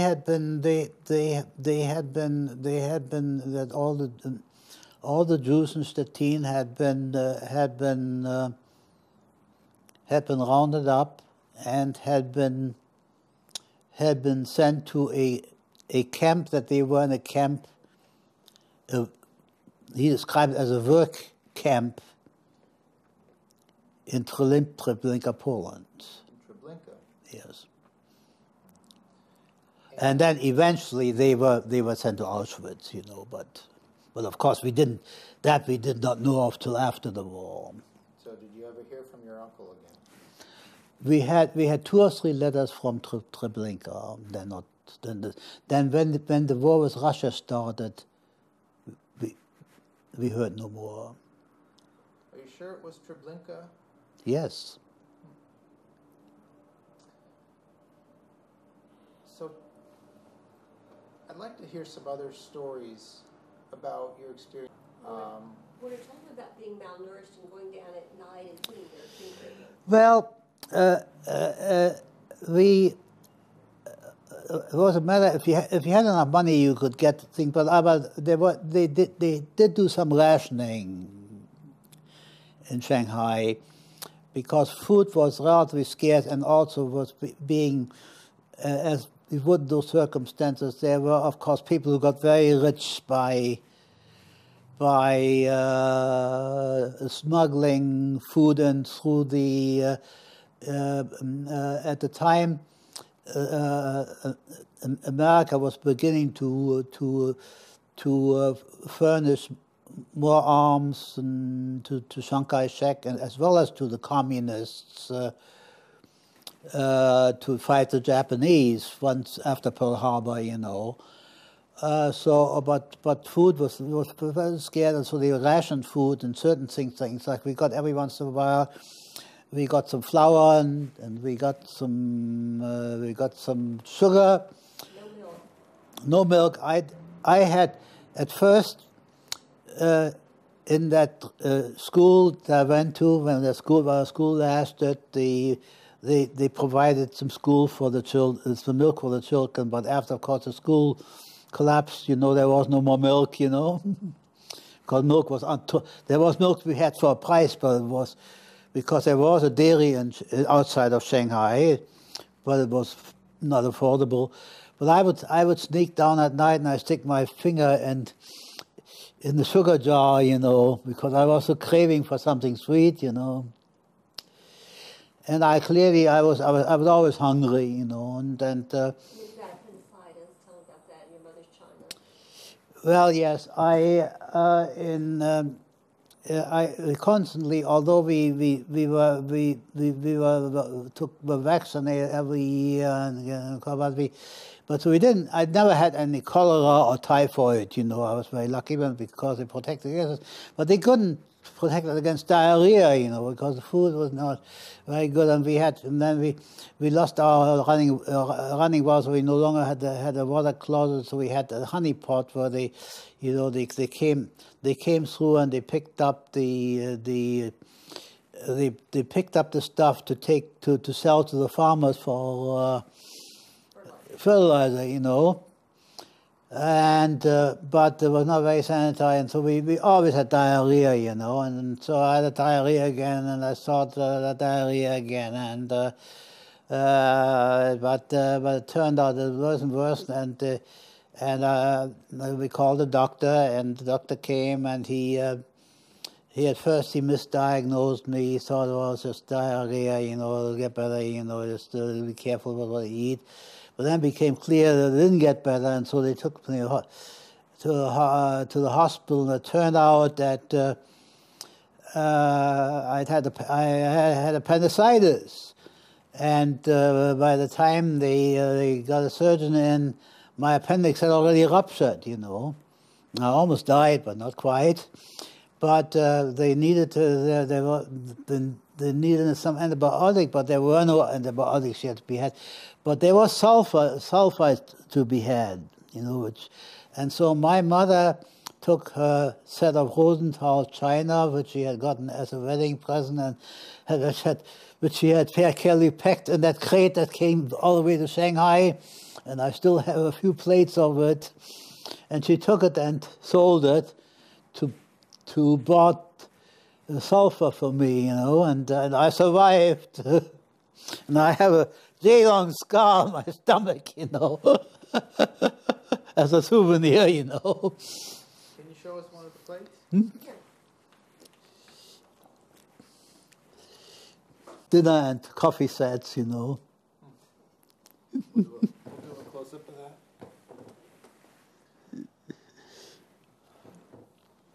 So tell about your friends you did have. They gave you a fan, said too young to know, or tell a little bit about your friends. Yes, but Booby and who else? yes, my friends gave me this fans for my I think my 18th birthday.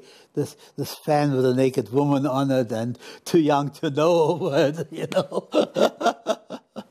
And in fact, Tell them about family when every time you had a birthday, the family all got together. now every time we had a birthday, though, because we did had this nice this family, and my one cousin as well, because he was a police sergeant, so he got a decent salary, and I'm sure in a place like Shanghai, I'm sure he would have been silly if he didn't take some bribes, So he did okay, and he of course supported his mother and his wife, married, and I had two other cousins who actually they did reasonably well. They taught English to people. They had taken enough English in college in Germany still. So they all spoke. So one of the good things is in Shanghai, most of them I mean, I was, after I'd gone to school for a couple of years, see, and they did very good, did well with us. They just made us speak English. They told us we could not. In fact, we got fined if we spoke German, or kept at the school. They taught you how to eat properly with forks and knives. They taught you to dance and eat properly. Oh yeah, and they had this. We had this one English teacher. She was really rough. A British teacher, she, you know, if we didn't speak English, she slapped us. But she taught us to read and write English properly, and she taught us also, after school, we had lesson in table etiquette, and we were taught to dance. And I got a book. I got to bind some books. I still have some books I bound in this club there, and I built a radio set. So they really did things for us and made us. So we were pretty good shape. And among my generation, by the time, even after the school, now we all spoke English. I still spoke German with my parents, you know, but I spoke English with all my friends, you know, and we did some things like we and some friends of mine, we'd meet at one of our places every week, and we would play Monopoly. They had a Shanghai version of Monopoly, you see, with Shanghai streets for properties, you know.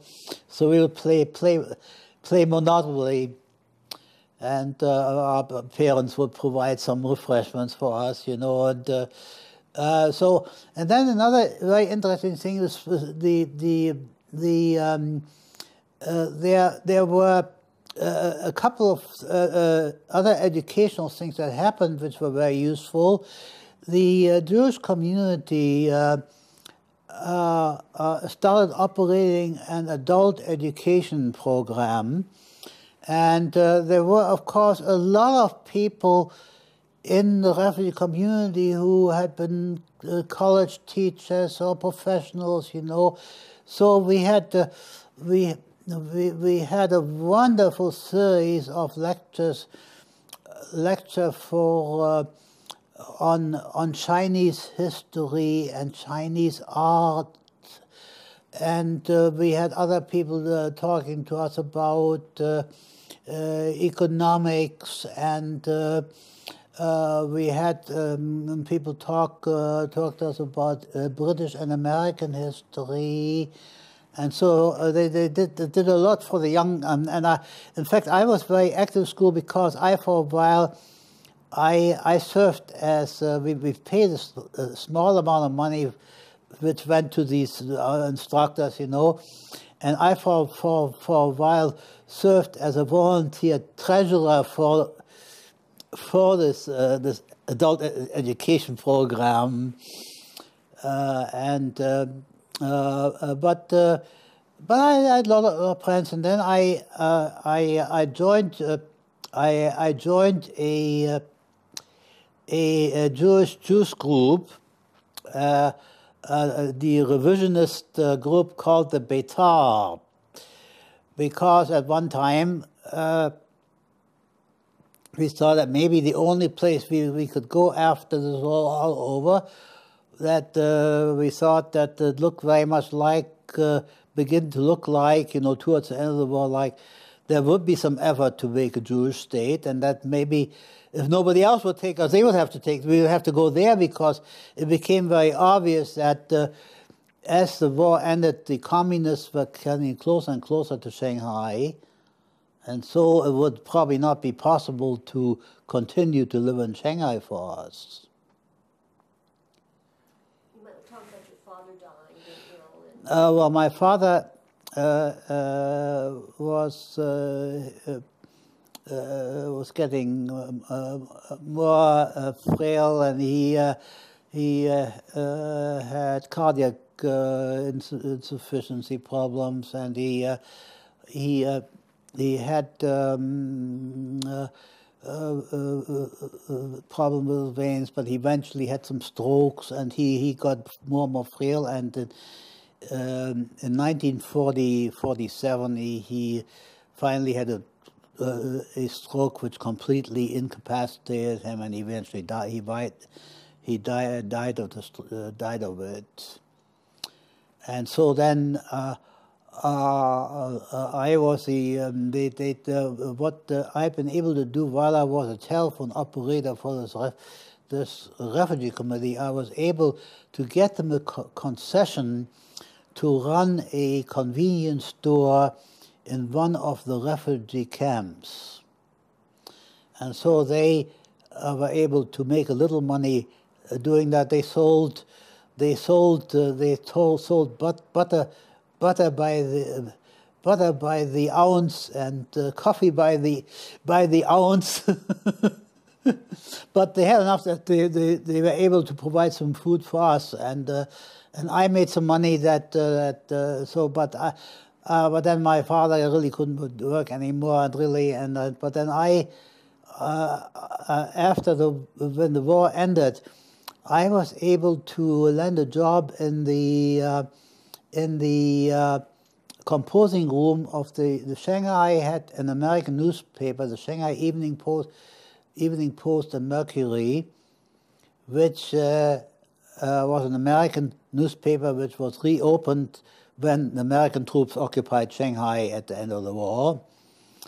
And I was able to get a job in their composing room, which was very useful because they taught me how to operate a linotype machine, which is a newspaper typeset, and I learned how to set ads and so on. So I worked for about a year and a half in their composing room, and they also paid me a decent wage. But then the union was taking over the composing room, and they forced me out. And so I was able, a friend of mine was working for the American Joint Distribution Committee, had opened an office after the war in Shanghai, and was working on trying to help resettle the Jewish refugees, because it became obvious that we would have to leave it. And I worked first as a secretary, because there my typing and shorthand came in, and then my boss, who was an American, went back to America, and I took over her job, which was to write biographies for people who wanted to come to the States, which were used to find American sponsors. See, so I became, for about 5 months, I became an amateur social worker, and I learned a lot about the process of housing the states. And my mother's brother wife had a sister in Australia, and so they had gotten papers to go to Australia, so they were about to leave to Australia. And first, my mother and I thought, well, maybe they could get us to Australia. But then I had learned a lot more about America, and I, especially working for the Joint, I knew what.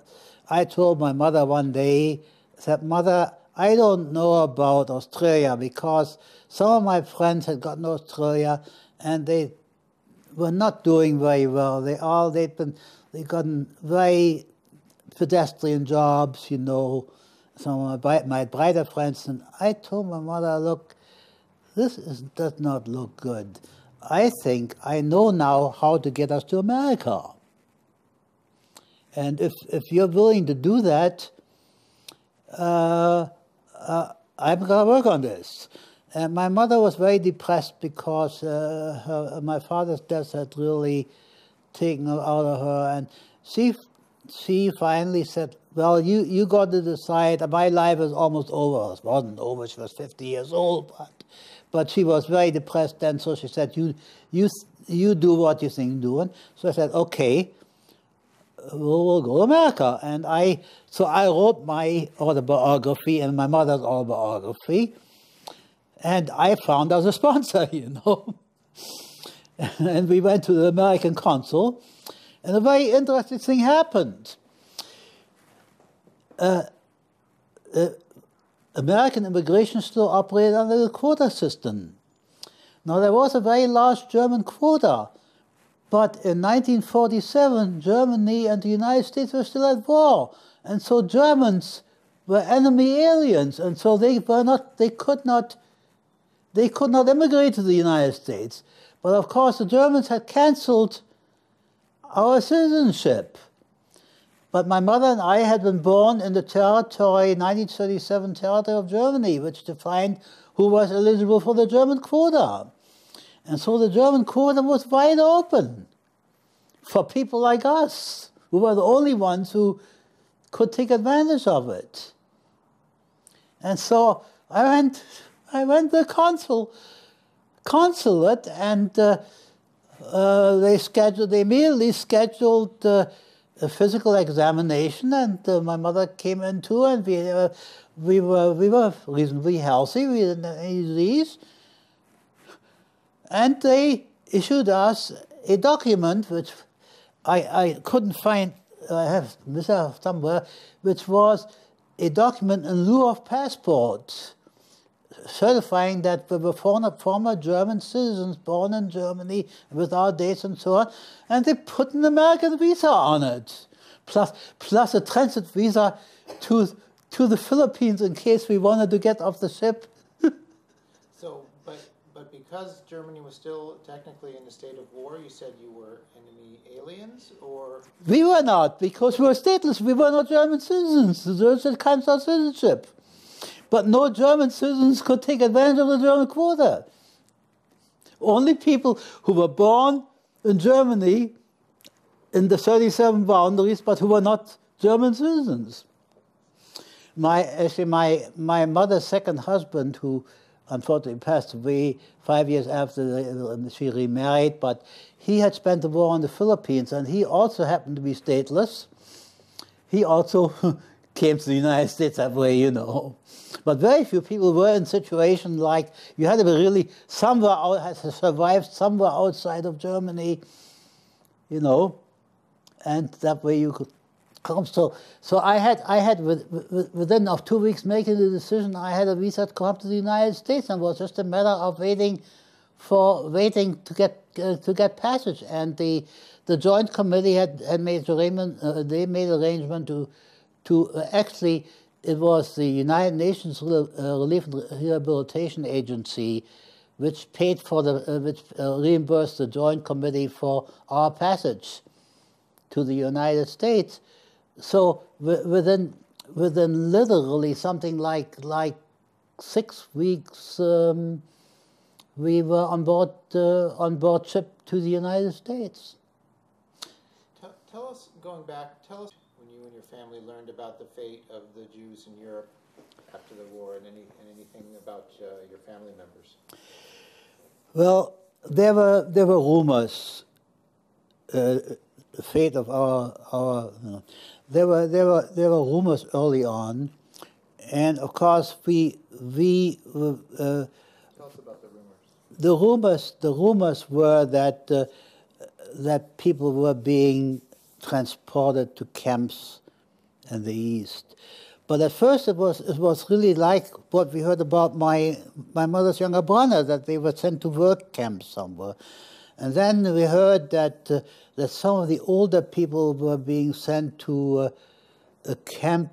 We heard about Theresienstadt, you know, which was not an extermination camp, you know, but from there we were sent to the extermination camps. But then we learned that we somehow learned. Now there was we there was because Russia was not at war with Japan, there was a Russian consulate in Shanghai, and there was a Russian language newspaper in Shanghai being published, and there was a radio station operated probably by some people at the consulate, but that also had broadcast in English and German news. And they, once the war started, the Germans invaded Russia, that was really our major source of hearing about the war in Europe. Because then from them we heard that first the Germans were invading, trying to get into Egypt, and then eventually that Montgomery had been, and his army was driving the Germans back and invading Libya, and that war. And we eventually heard about the fact that the Allies had invaded Sicily, and that the war had been turning, and we eventually heard about Stalingrad, that the Russians had really decimated the German army in Stalingrad, and that was really our major. We also heard on this radio. But we also on the radio we heard that the rumor that the Germans that we first heard about things about massacres like the massacre in Kiev,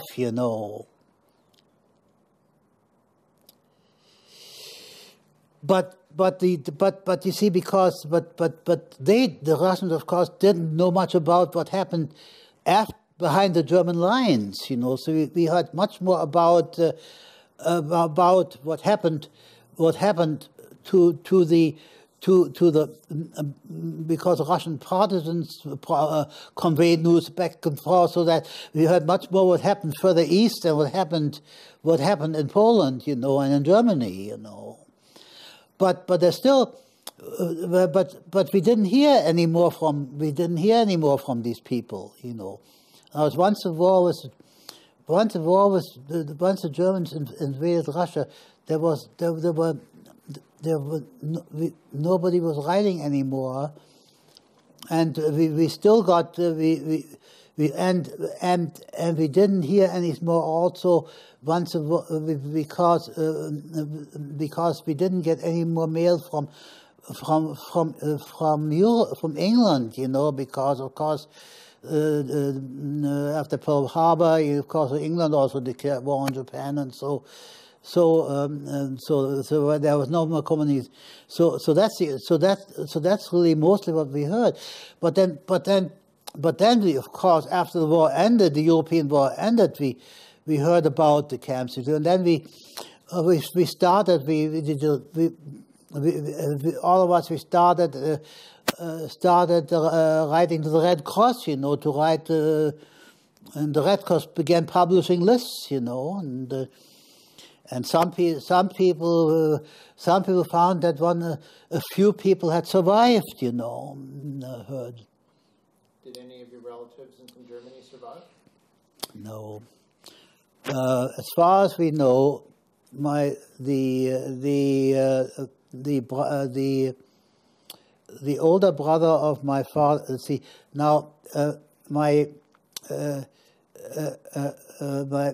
The oldest brother of my father and his wife. He had, because during the war he was captured by the Russians in their one successful battle with the Germans, and spent the war in Siberia. And his Dutch wife, found another partner, and he came back. She divorced him, and so he came back to Germany. But he had a daughter with her, and his daughter brought him to Holland. So he escaped from Germany in 1939, early 1940 to Holland. But then the Germans invaded Holland, and he and his daughter they were sent to Bergen-Belsen. and my mother's younger brother and his wife and daughter presumably were sent to Auschwitz from Treblinka. Did you or anyone from your family go back to Germany or after the war or Poland? No,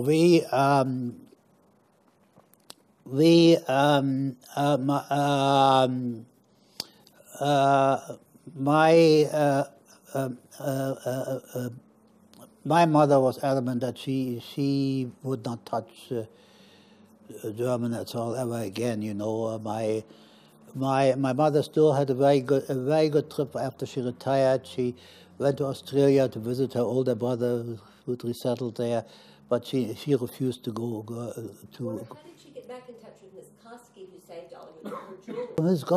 Miss Coffey sent it to her. Yeah, but she made contact with her. Yeah, Why don't you tell that story? Oh yeah, my mother did go on contact with her girlfriend. Now, her girlfriend,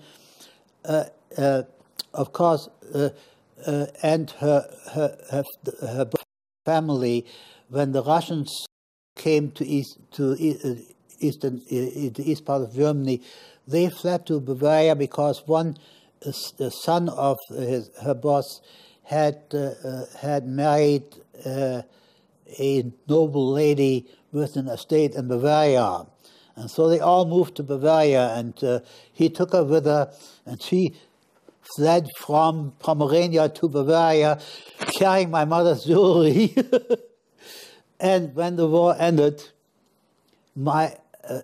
she sent the jewelry to my mother. But how did she find your mother?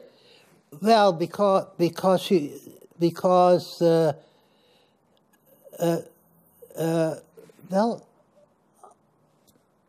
well, that's very interesting. I'm trying to think, but they made. No, I think my mother may have searched for her, you know, quite likely. But anyway, they got in contact. They never saw each other. They never saw each other, but they came home. I saw her. In fact, the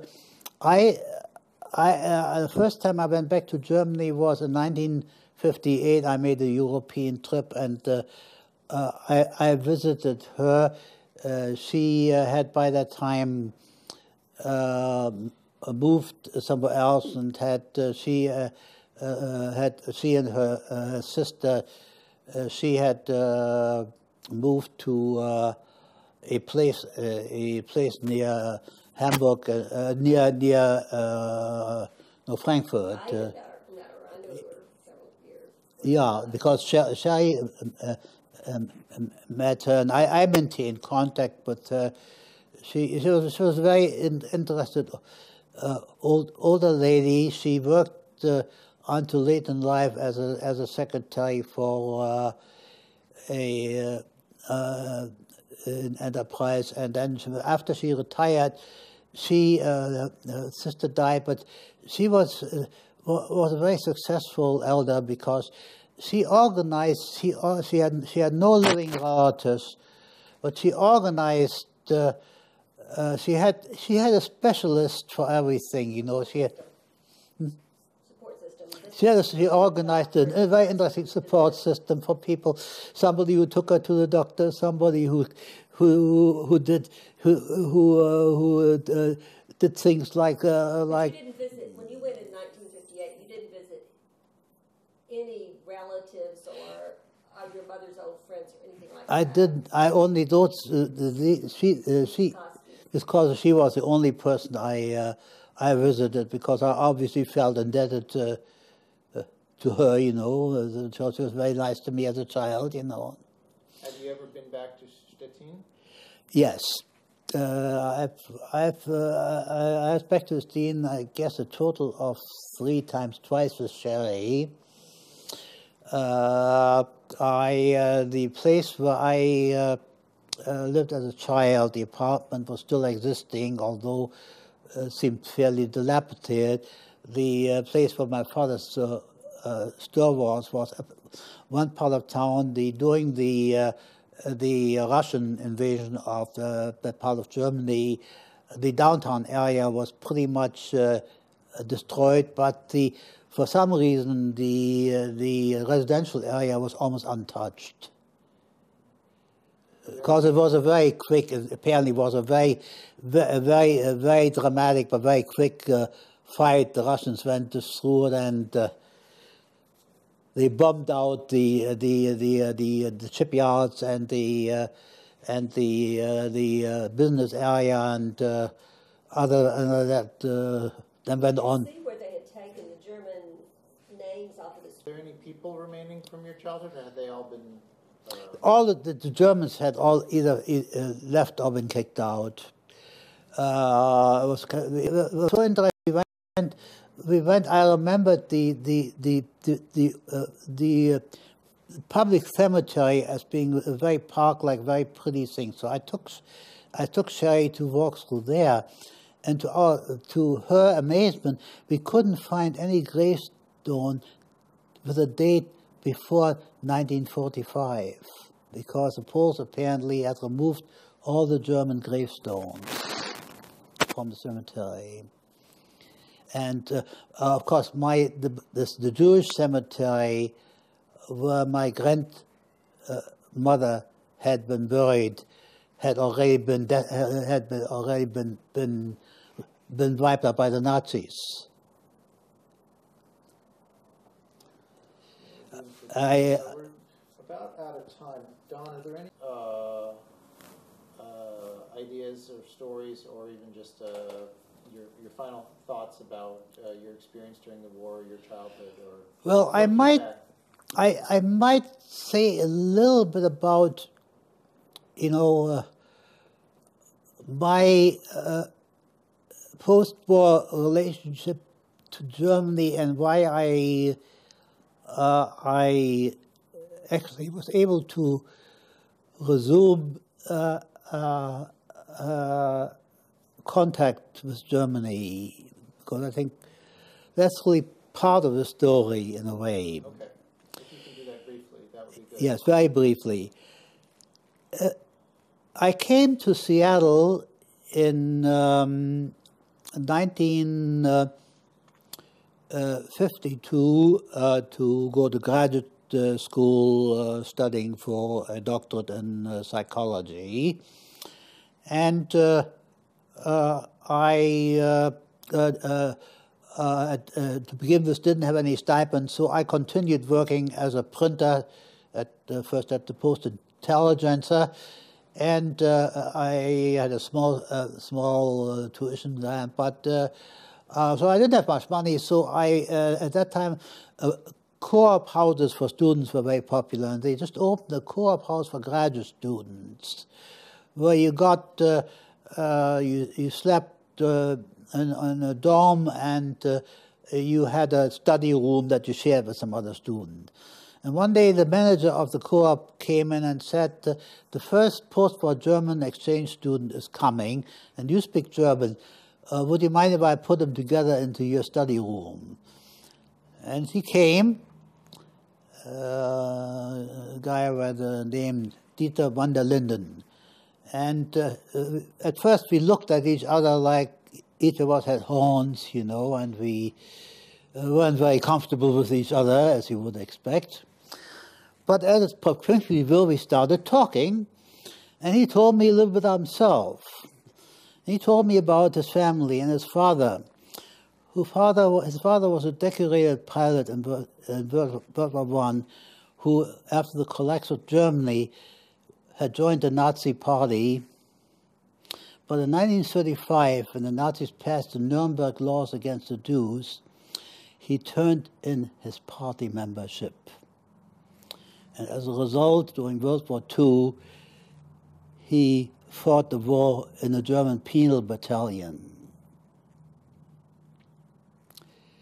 Well, I couldn't be very upset with this guy, with that family history. So we became very good friends, and remained friends until he died some 10 years ago, and we are still good friends with his widow. Okay. And so when I first came back the first time I went to Germany, I just really came back also, I went to Germany because I went to talk to my lawyer about some restitution for my mother and I. But I didn't spend much time in Germany, but I was not displeased with seeing some of the cores of many German cities still heaps of rubble. And I felt really irritated. But then I came back, through interacting with a friend of mine, and then also I had another colleague whom I got who invited me to come back to Germany to the university to help him understand the offered one of the first IBM computers, and he knew I knew something about computer, and I helped him on trying to have them figure out whether they should get that computer as a gift, what they're really biting off. And I began to realize that I would never be comfortable with people my father's generation, my parents' generation, because I would always ask the question, where were you when, you know? But that I felt all right with people my age, you know, because after all, they had as much influence over things as I did.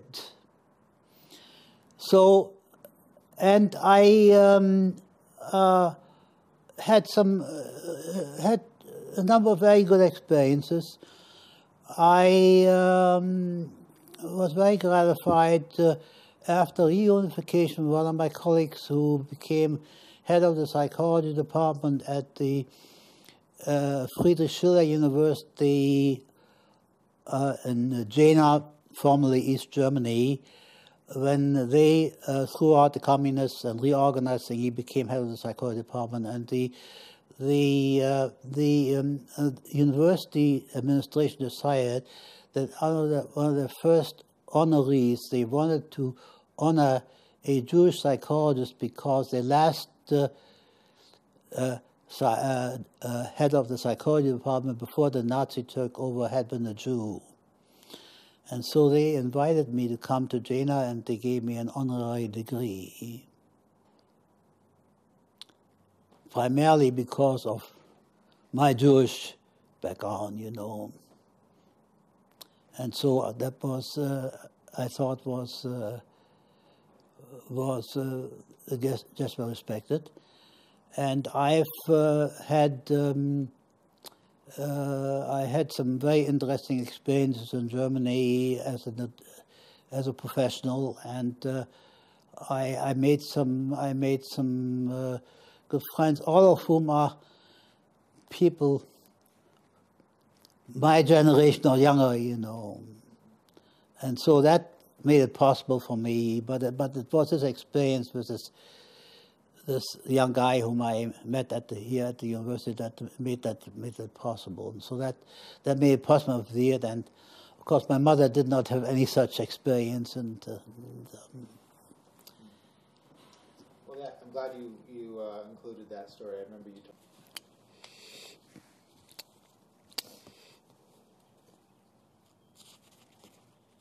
Oh, with your name on it. yeah. Honorable discharge. I think this is from your father, right? Yeah. No, that's you. That's me, yeah. But that's only in this country. That's not. But this is my ticket from Shanghai, yeah.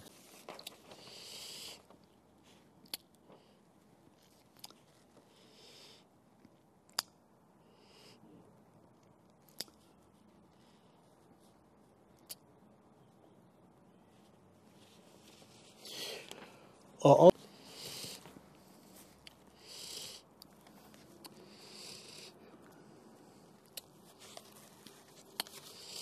He got that. He got it. yeah, well, my last report from my the Stettin Jewish School.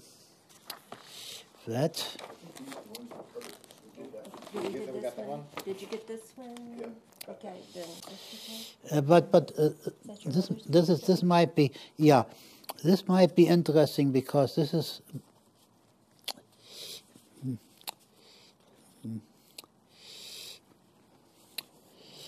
Okay, and just count me 3, 4. Okay, go ahead and turn now.